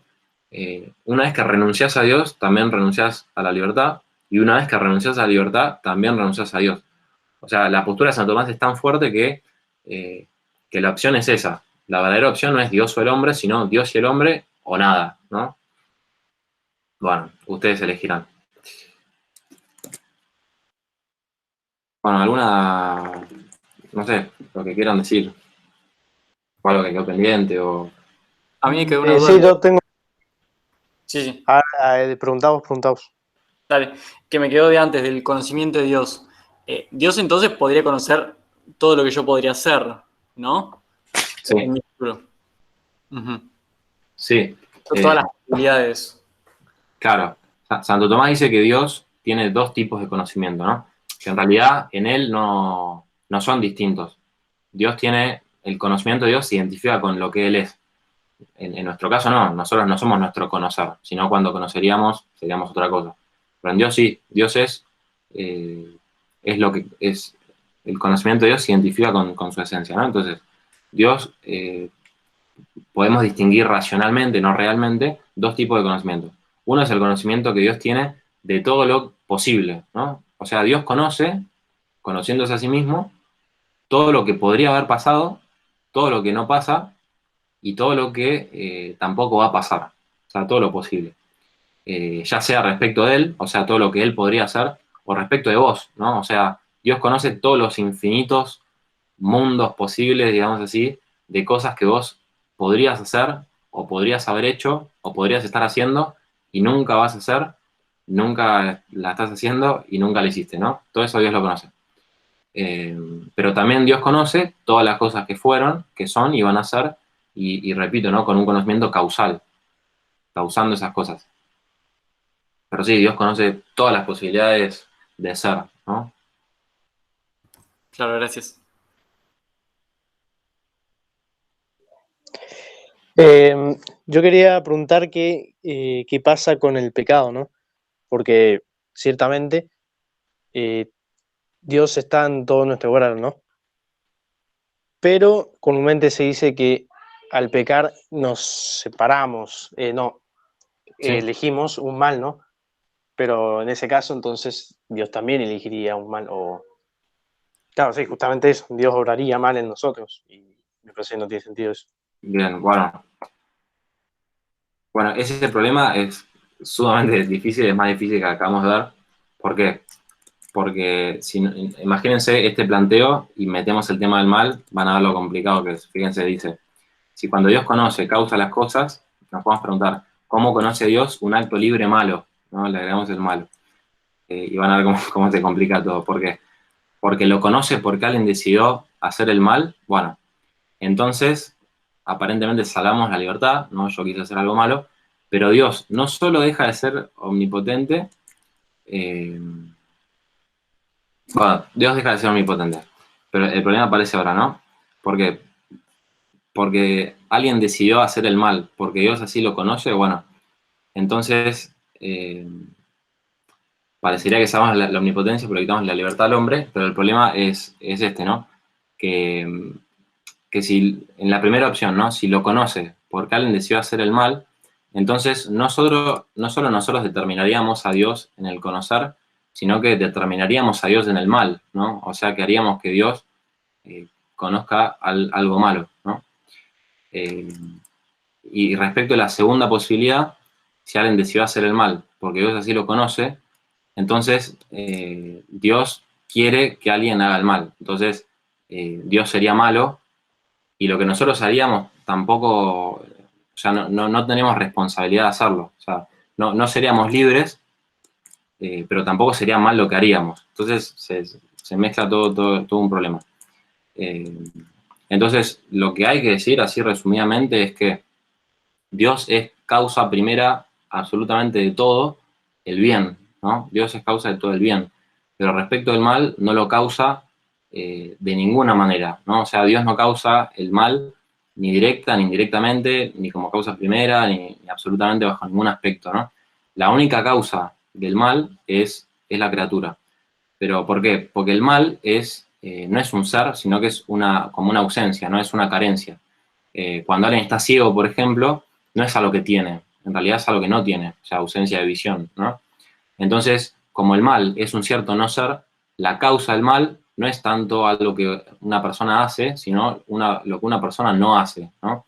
Entonces, la causa del mal justamente no es una causa eficiente, sino es lo que Santo Tomás llama una causa deficiente, ¿no? No es tanto un hacer algo, sino un no hacer. Y justamente lo único de lo que el hombre puede hacer, entre comillas, puede no hacer, es el mal. Por eso en el mal el hombre es causa primera. El mal es lo único que se puede hacer sin Dios. Para todo lo que tiene ser, justamente porque el hombre no puede dar el ser si no es por Dios, el hombre es causa segunda y Dios causa primera. Por eso, bueno, Maritain, un filósofo francés, dice que se puede parafrasear la frase del Evangelio que dice, no sé si la ubicás, que dice de Juan 15:5, sin mí nada podéis hacer, ¿no? Cuando Jesús dice la parábola de la vid y los sarmientos, ¿no? Permanezcan en mí, bueno, y después dice, sin mí nada podéis hacer, y Maritain dice, sin mí podéis hacer la nada, ¿no? O sea, cuando nosotros nos separamos de Dios, lo único que podemos hacer es no hacer, porque si lo hiciéramos ya lo haríamos con Dios. Entonces el primero que podemos hacer es el mal. Pero bueno, es un tema complicado, pero la cuestión fundamental para mí es esta. Por la característica del mal, que es una ausencia, el hombre es causa primera, única, pero deficiente, y Dios no lo causa de ninguna manera. Pero supuesto que pasa, Dios no deja que triunfe, digamos así, sino que justamente porque ve toda la historia, lo sabe ordenar a bienes mayores. Pero no es que Dios lo causa para bienes mayores, como un medio, sino que lo toma como una ocasión que nunca quiso, y lo mejor hubiese sido que no suceda, para sacar bienes mayores, ¿no? Tengo una pregunta que, bueno, no quisiera que primer punto me odies, porque, bueno, me parece que es un tema que capaz nunca escuché que hablemos, pero hablando todo este tema de la libertad y del plan divino de Dios, ¿qué papel cumple mi oración, por ejemplo? Cuando yo le pido algo, ¿modifica algo? Bueno, acá también tenemos dos posturas extremas, porque siempre estos errores se aplican a muchos casos, ¿no? ¿Por qué? Porque imaginen, yo siempre pongo este ejemplo, imagínense, no sé, que el sábado tienen un partido de fútbol, ¿no? Tienen un partido de fútbol. Entonces, ustedes rezan a Dios, le piden a Dios que no llueva, para que ustedes puedan jugar el partido, ¿no? Entonces llegan al sábado y no llueve, ¿no? No llueve. Entonces la pregunta sería esta. Iba a llover, ¿no? Y ustedes rezaron y no llovió, entonces cambiaron la voluntad de Dios, entonces Dios deja de ser inmutable, ¿no? Pero ustedes son libres, ¿no? Su oración es eficaz. O no iba a llover, y justamente su oración, bueno, coincidió con lo que iba a pasar, entonces su oración no es eficaz, no tiene sentido, pero Dios es libre, es omnipotente, ¿no? Entonces, en el tema de la oración aparece de vuelta este tema. O Dios es omnipotente, porque no iba a llover, pero entonces el hombre no es libre, porque la oración entonces no, total iba a pasar de cualquier manera. O el hombre es libre, la oración es eficaz, iba a llover, y por tu oración no llovió, pero bueno, entonces cambiaste la voluntad de Dios. Bueno, es un súper problema también. Para mí la respuesta es que la voluntad de Dios era que suceda lo que tu oración pedía, ¿no? Entonces, no es que nuestra oración hace que la voluntad de Dios cambie, ni que la voluntad de Dios sea que algo pase sin tu oración, sino que está dentro de la voluntad de Dios que algunas cosas sucedan por la oración, ¿no? No sé si se ve la postura intermedia que sería esa, ¿no? Claro. ¿Sería como los milagros, por ejemplo? ¿En qué sentido? Porque uno reza, o sea, una persona se está muriendo, uno reza y tipo se termina salvando, pero es por la voluntad de Dios. Claro, bueno, en los milagros pasa algo parecido. ¿Por qué? Porque, claro, uno podría decir que Dios, cuando hace un milagro cambia de opinión, ¿no? Por ejemplo, no sé, tira una piedra y va para arriba, qué sé yo. O sea, suelta una piedra y va para arriba, qué sé yo. Imagínense que eso es un milagro, entre comillas. Bueno, entonces Dios cambió de opinión, porque la opinión de Dios, la voluntad de Dios era que las piedras, cuando las tiraba, vayan para abajo. Entonces, parecía que Dios cambió de opinión. Bueno, en el milagro lo que pasa es que Dios eternamente quiere que algunas cosas a veces sucedan de manera extraordinaria, ¿no? O sea, entra dentro de vuelta del plan de Dios eterno que algunas cosas sucedan por encima del poder causal de la criatura. Pero en la oración pasa lo mismo. Vos podés, Dios tiene planeado desde toda la eternidad. La palabra plan de por sí no me gusta porque implica anterioridad, pero bueno, Dios tiene planeado desde toda la eternidad que algunas cosas milagrosas sucedan por la oración de las personas que la piden. Y eso es su voluntad, ¿no? Pero puede poner un tema complicado. Es un momento, me parece bueno para hacer propaganda y que hay un video en YouTube, en nuestro canal, que es Plan Divino versus Libertad, así que... Pará, eso era el final y me olvidé de ponerlo. Terminaba con eso. Bueno, ahí está, perfecto. Este es uno... Esto no estaba preparado, pero bueno. Este es uno, gracias, toda amistad con la... Este es uno y el otro es este. Gracias. Si ustedes quieren profundizar en estos temas de una manera más dinámica e interactiva, cosa que yo no tengo, bueno, pueden ir a estos dos videos que los da el cura Daniel Torres Cox, que es un capo, y están en el canal de La Cita Joven, de paso pueden ir y suscribirse, campanita, todo eso, ¿no? ¿Podría hacer una consulta? No sé, a ver si, asesorame y decime en qué me estoy equivocando con esta idea, pero vos dijiste que puede ser que Dios, o sea, esto de la oración, el ejemplo este, ¿no? De que la oración intervenía en el clima, entonces puede ser que Dios haya decidido, bueno, esto lo dejo a la libertad de la oración de esta persona.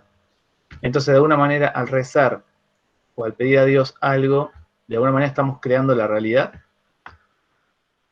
Porque como si Dios lo dejó en... Sí. O sea, como Inception, digamos, la película.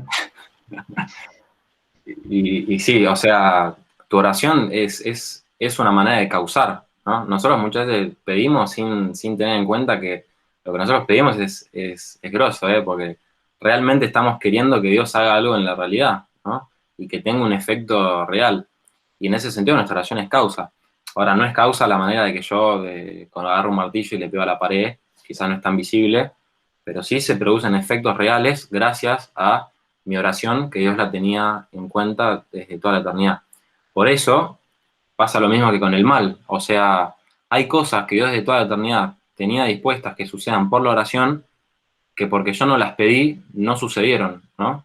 Y yo me convierto en causa primera deficiente de que algo no suceda porque no lo pedí, ¿no?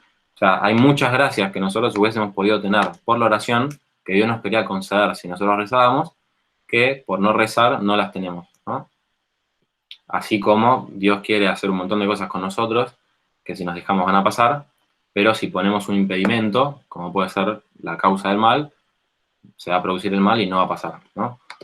O dicho de otra manera, en relación al mal, cada vez que nosotros hacemos el mal, estamos negando que Dios haga algo con nosotros, ¿no? Por eso un agustiniano, seguimos hablando de San Agustín, un agustiniano que se llama Nicolás Malebranche, ¿no? Dice, ¿qué hacemos cuando pecamos? Bueno, no hacer todo lo que podríamos hacer si Dios lo hiciese con nosotros. Eso hacemos cuando hacemos el mal.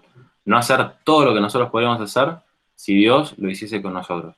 Porque cuando hacemos el bien es un acto completo, total, libre. Siempre que hacemos el mal nos terminamos reprimiendo, porque no es un poder, una causalidad, sino falta de poder, falta de causalidad. Por eso muchas veces nosotros pensamos que cuando hacemos el mal, bueno, nos estamos liberando. Bueno, para Santo Tomás, cuando hacemos el mal nos estamos reprimiendo. Estamos no haciendo lo que en el fondo querríamos hacer. Por eso siempre el mal lleva a frustración y si se repite, lleva al vicio que hace que el hombre se esclavice, ¿no? En cambio, la virtud, que es hacer el bien repetidamente, siempre se considera más liberador. Pero sí, la oración produce efectos reales. ¿Y en caso de que no se cumpla la oración? Claro, sos causa primera deficiente de que algo no suceda. Ahora, la voluntad de Dios no es que te escapas a la voluntad de Dios, ¿no? Porque la voluntad de Dios quería que eso sucediera si vos rezabas, ¿no? No, pero por ejemplo, no sé, el caso de lluvia. Sí. Uno es incapaz, uno no puede decidir si llueve o no, a pesar de que uno rece. Además, entraría en conflicto si uno pide que llueve y otro pide que no llueva. No sé si se entiende. Sí, sí, sí, sí, sí. Sí, muchas veces lo que nosotros pedimos es bueno para nosotros, pero es malo para alguien, ¿no? En relación a eso, eh, Dios siempre, cuando nosotros pedimos, es como pedirle un favor a un amigo, ¿no? De hecho, Santo Tomás, cuando habla de la oración, habla de la amistad, es como pedirle a algún amigo.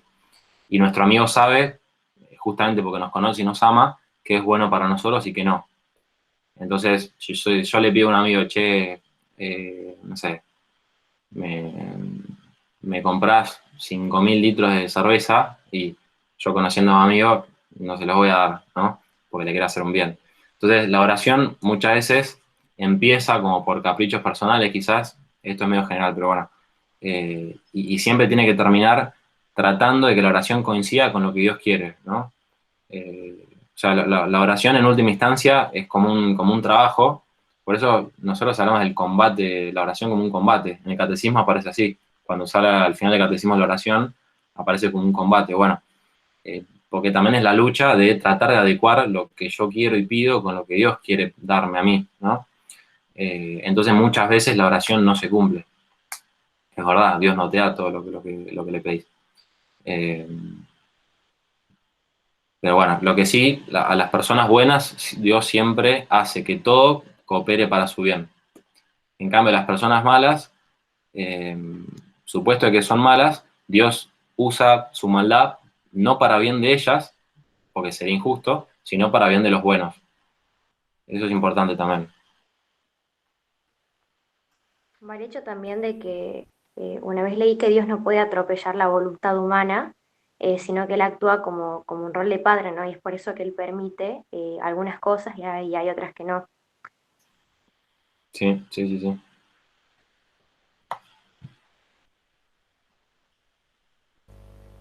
Yo tengo otra pregunta. En el caso, por ejemplo, vuelvo a lo de antes, de la realidad, de la simultaneidad de tiempo. Eso,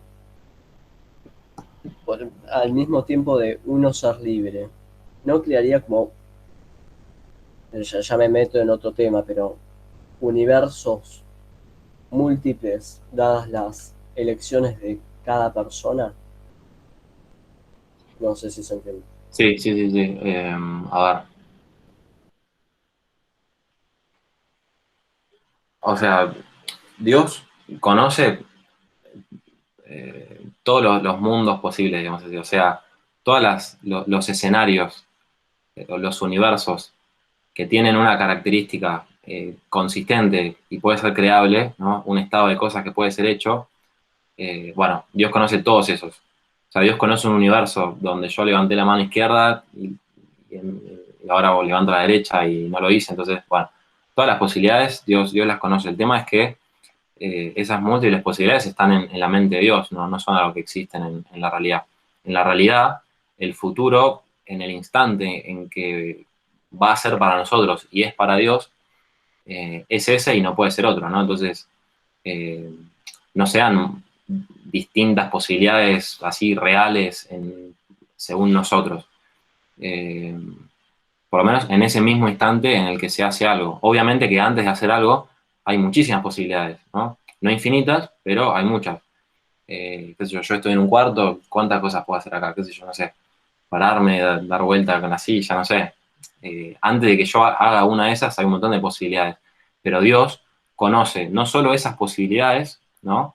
En mi causa, en mi libertad, sino que conoce el acto concreto que yo voy a hacer. Y eso nos genera mundos posibles ahora, ¿no? Yo tengo una pregunta que capaz ya la respondiste con algo que dijiste, pero a lo mejor a mí no me quedó claro. Con esto que decías de que Dios no es causa primera del mal, sino que nosotros somos causa del mal, porque el mal es la ausencia de bien. El hecho de que Dios no sea el que genera el mal, no le resta poder, o sea, no lo hace menos omnipotente o lo deja de hacer omnipotente. Bueno, sería ese el caso si el mal justamente fuese algo positivo, ¿no? O sea, si el mal fuese algo positivo, que Dios no lo haga, le restaría omnipotencia. Pero justamente como el mal es negación, no hacer el mal no es hacer menos, es justamente porque Dios hace más. O sea, justamente porque Dios hace todo y hace el bien, es que no puede hacer el mal. Pero el no poder hacer el mal no es tanto una falta de poder suyo, sino una falta de poder del mal mismo, ¿no? Por ejemplo, otra cosa que dice Santo Tomás es que Dios no puede hacer que el pasado no sea, ¿no? Por eso las películas de viaje en el pasado, para Santo Tomás, no se podrían dar. Porque el pasado, en cuanto pasado, justamente ya pasó, y es necesario que haya pasado lo que pasó. Podría haber pasado en el pasado otra cosa, pero si pasó eso, eso que pasó ya no puede ser de otra manera. Y ni siquiera Dios puede hacer que sea distinto, ¿no? Entonces, uno podría decir, bueno, entonces hay algo que Dios no puede hacer, por lo tanto no es omnipotente. Bueno, y con el mal pasa algo parecido. No es tanto que Dios le falte poder, sino que justamente tiene tanto poder que no puede hacer lo imposible. O sea, lo que no puede ser hecho es la cosa, no, la falta de poder está no en él, sino en la cosa que no puede ser hecha. Hacer el mal no me da más poder, me da menos. Por eso el que hace mucho mal y el que tiene muchos vicios tiene poca libertad, tiene poco poder. La persona más poderosa es la persona más buena, más virtuosa, y la que no puede hacer el mal. Por eso, mientras alguien es más libre, más necesariamente hace el bien, aunque libremente, y menos puede hacer el mal, ¿no?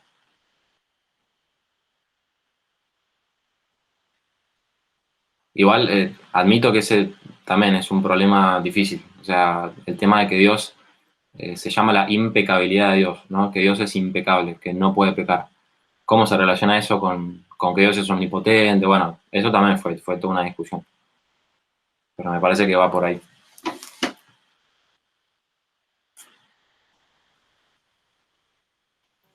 A mí me quedó una duda, pero es de bastante hace rato, no sé si Dale, dale.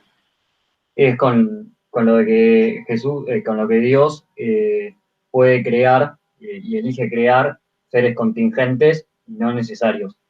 No termino de entender por qué crea seres contingentes si es más perfecto ser necesario y no contingente.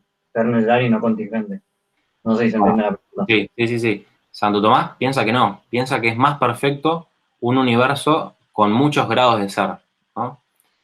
O sea, para Santo Tomás es más perfecto un universo con una pluralidad de cosas en la que algunas son necesarias y en la que algunas cosas suceden necesariamente, en la que algunas cosas suceden la mayor parte de las veces, en la que en las que algunas cosas suceden a veces sí, a veces no, y contingente. Bueno, es más perfecto para Santo Tomás cuanto mayor es, más diversidad se da en los grados de ser. Si querés lo puedes ver en este sentido. Es más perfecto un cuerpo humano, por ejemplo, que tiene múltiples órganos y cada órgano cumple una función, ¿no? Que un cuerpo humano, qué sé yo, que sea, que solo tenga el corazón, no sé. Es impensable esto, ¿no? Pero bueno, ya para Santo Tomás la riqueza se manifiesta en la diversidad. Para Santo Tomás era bien inclusivo, digamos. Para él, mientras más diversidad hay, más perfección, ¿no? Imagínate que Dios hubiese creado a una sola criatura que sea un ángel, por ejemplo, el más perfecto de que te imagines. Bueno, ese universo, que es posible, o sea, Dios podría haberlo hecho, pero es conveniente, o sea, no es necesario que Dios cree un mundo de cosas contingentes y cosas necesarias. Para empezar, Dios podría no haber hecho nada, obviamente. Pero si lo hace, lo más conveniente, dice Santo Tomás, es que haga un mundo en el que haya mucha variedad de seres, en las que algunos hagan cosas necesariamente y algunos contingentemente. Ok, entiendo, pero, o sea, eso es mejor como para el mundo en general, pero decíselo al perro, que es mejor para el perro en realidad ser un hombre. O sea, entiendo lo que decís y coincido, pero también, o sea, una cosa es visto más universalmente, digamos, y otra desde cada ser que tiene un ser por arriba de él. Sí, sí, es verdad. Ahora deja de pensar, es buena esa.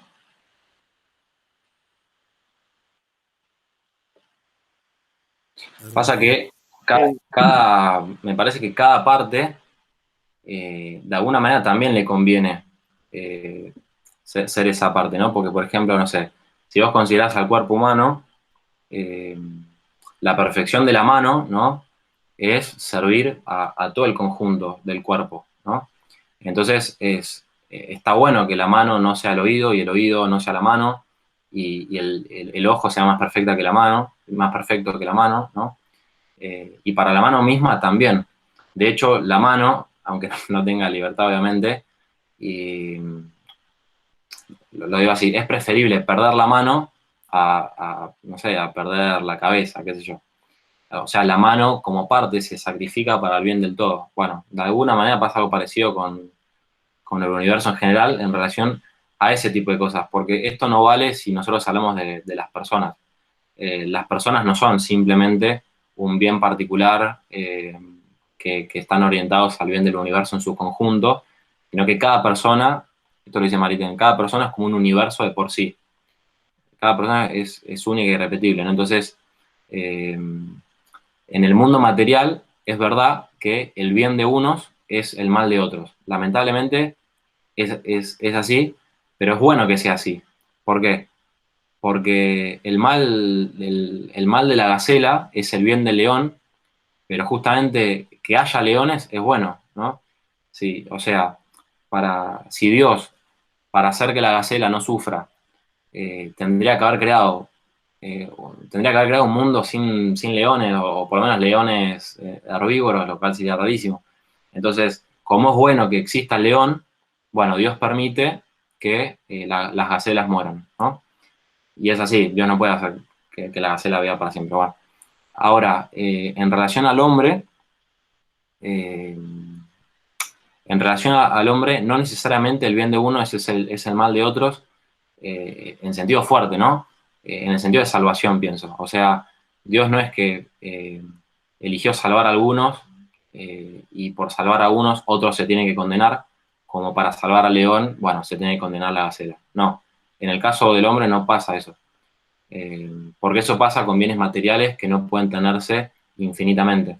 Pero lo que puede tenerse infinitamente puede ser compartido por todos. Entonces, en relación a la salvación, Dios creó un universo tal de que todas las personas puedan cumplir su propio bien. No es necesario que personas la pasen mal, en el sentido de que se condenen, ¿no? Pero si Dios decide crear un universo con cosas físicas, esa condición me parece que es necesaria. O sea, tolerar que algunas cosas físicas sufran por el bien del universo en su conjunto. Bueno, fue medio complicada la respuesta, pero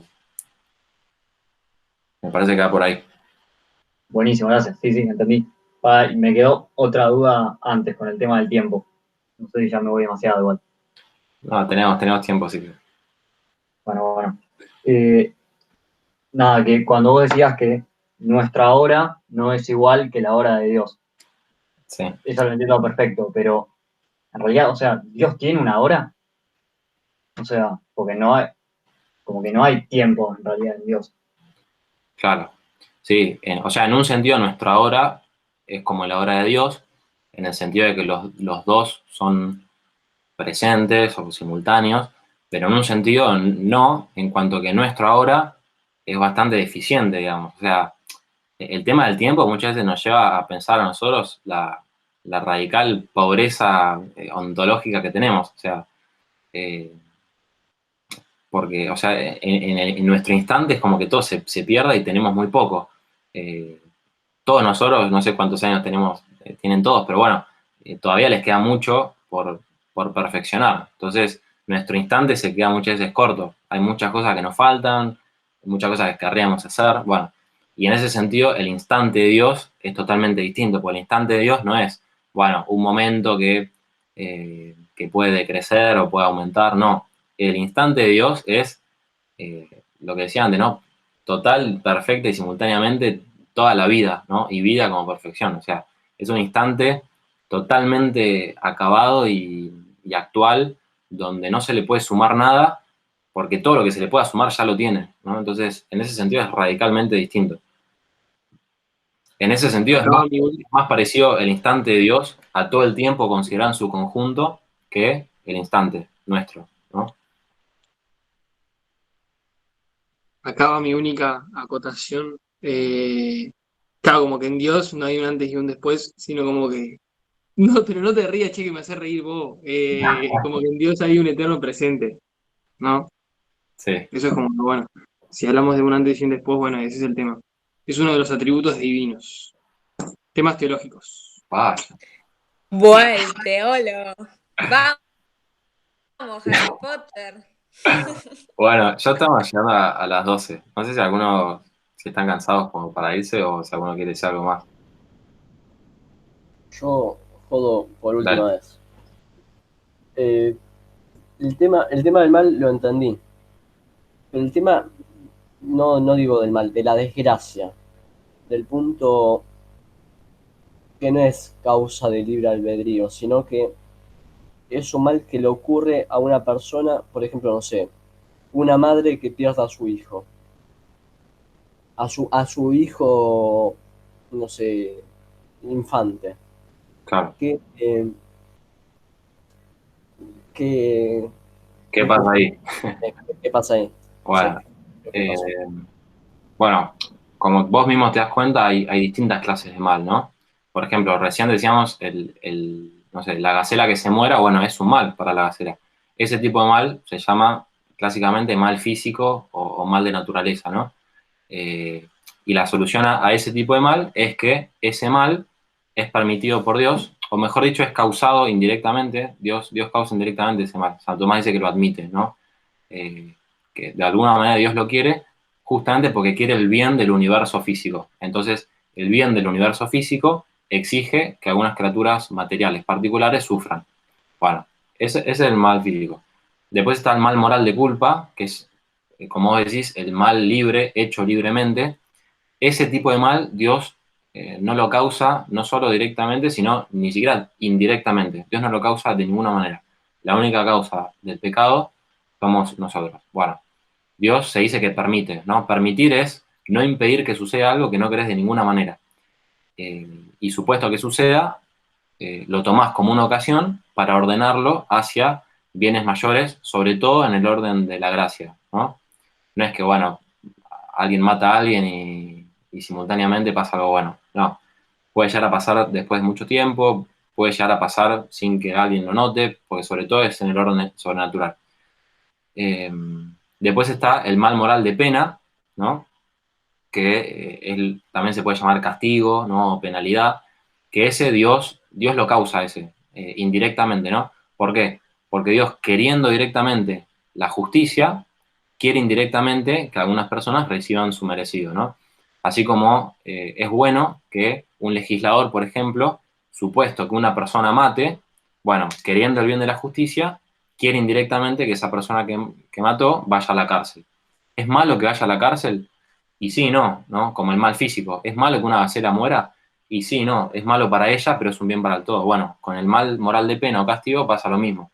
Es un mal para la persona particular que lo está sufriendo, porque va en contra de su voluntad, pero es un bien para el orden de la justicia general, e incluso también es un bien para esa persona, porque el que sale de la cárcel se supone que debería ser mejor.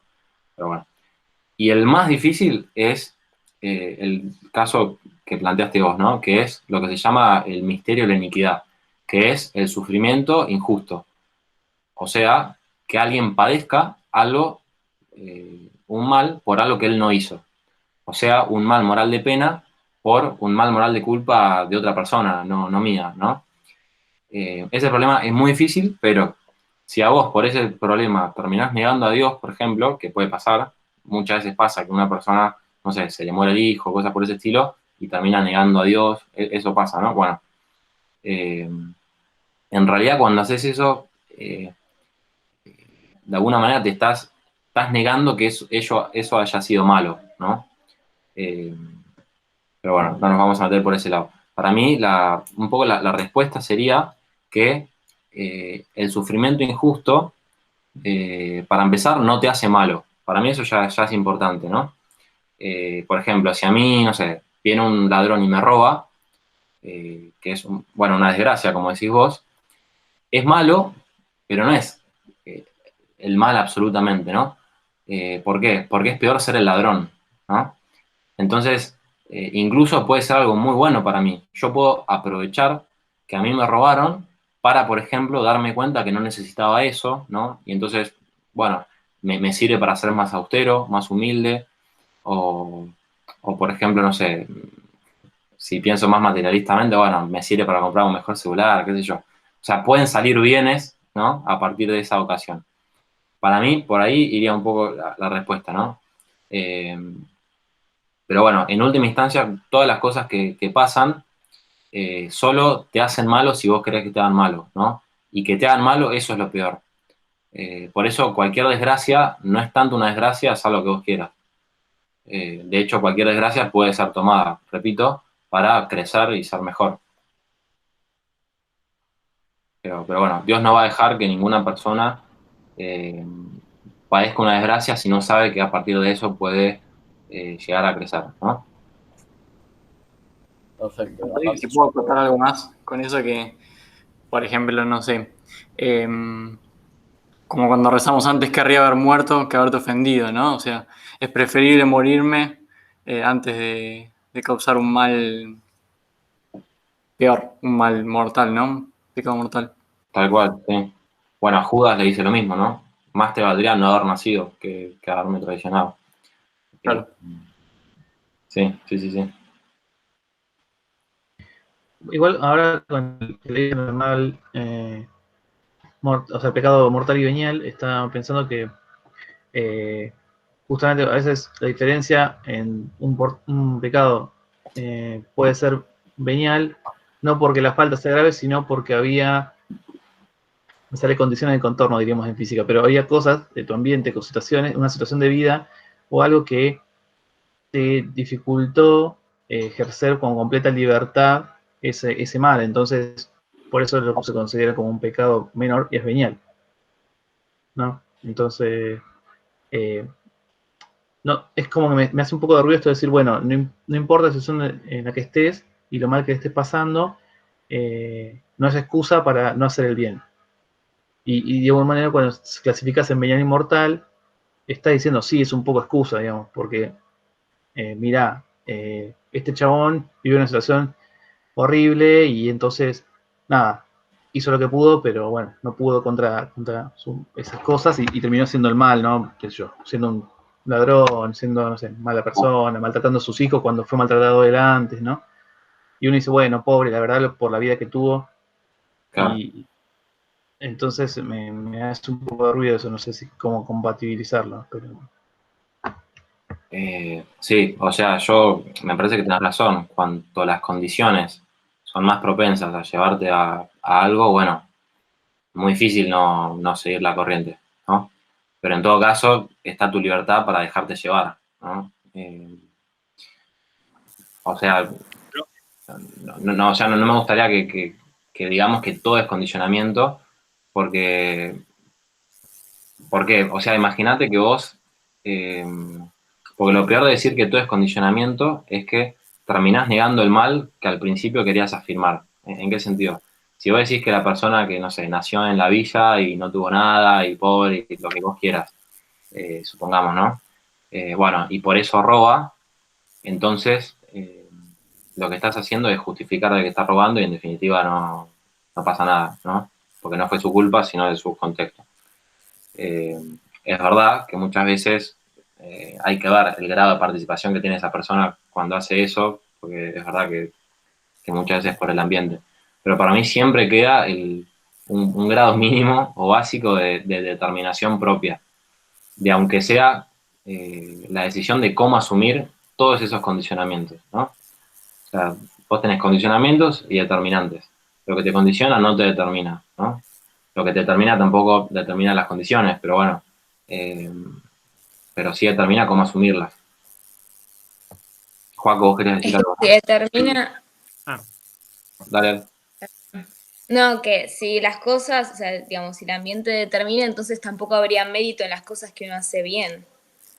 O sea, y en definitiva la intervención de cada uno no existiría, porque sería todo el ambiente. Y si bien es cierto que, bueno, Santo Tomás en esto de la ética se centra mucho en la cuestión sobre la intención, ¿no? Que ahí es en realidad donde se ve si hay o no pecado, ¿no? Y eso es lo que en última instancia solo conoce la propia persona y Dios, de manera perfecta Dios. Pero también está esta cuestión de que todos tenemos, de que hay que hacer el bien y evitar el mal. Entonces, si yo hago algo que yo sé que está mal, bueno, ahí ya hay pecado, ¿no? Algo malo que yo sé que está mal. Claro.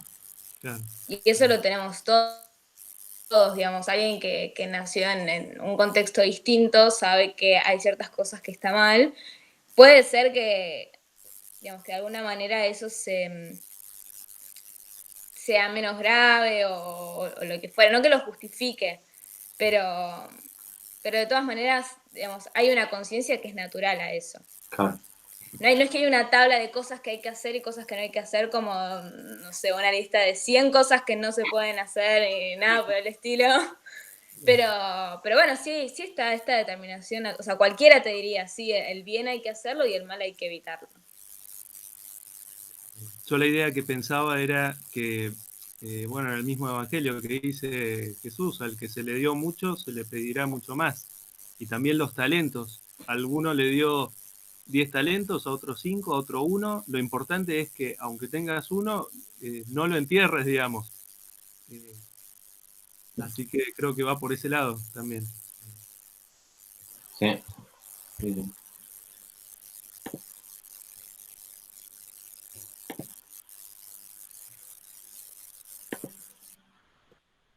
Bueno. Creo que podemos cortar acá porque se hizo tarde, pero bueno, muy bueno. Excelente, la verdad que es muy bueno. Muy bueno, muchas gracias. Me gustó muchísimo la participación que tuvieron. Bueno, cierro de vuelta recomendándoles ir al canal de YouTube, suscribirse si no están suscritos y ver esos videos si quieren profundizar. Y después, la próxima vez no va a ser una reunión, sino una charla abierta por YouTube, no solo para esta comisión, sino para la cita en general, el jueves 10, me parece que a las 8, ¿no? Que va a tratar de cerrar todas estas cosas que fuimos viendo, porque va a ser sobre la libertad, pero la va a dar alguien mucho más capacitado, ya van a ver quién. No creo que lo conozcan, pero bueno. Y nada, eso. Así que nada. Bueno. Lo último. Muchas gracias, chicos. Lo último, por favor, estén atentos al grupo de WhatsApp. Vamos a mandar el link para que se suscriban al canal de YouTube, por favor. Ahí, atentos. Nada, eso. Ahora sí, lo dejamos libres. Muchísimas gracias por haber estado y bueno, por quedarse hasta el final. Cuídense mucho y bueno, un fin de. Tomás. Agradecemos. Chao, muchísimas gracias. Saludos, adiós, gracias. Gracias. Por favor, deja de grabar que me pone nervioso. Cierto. Detener grabación. Guardar.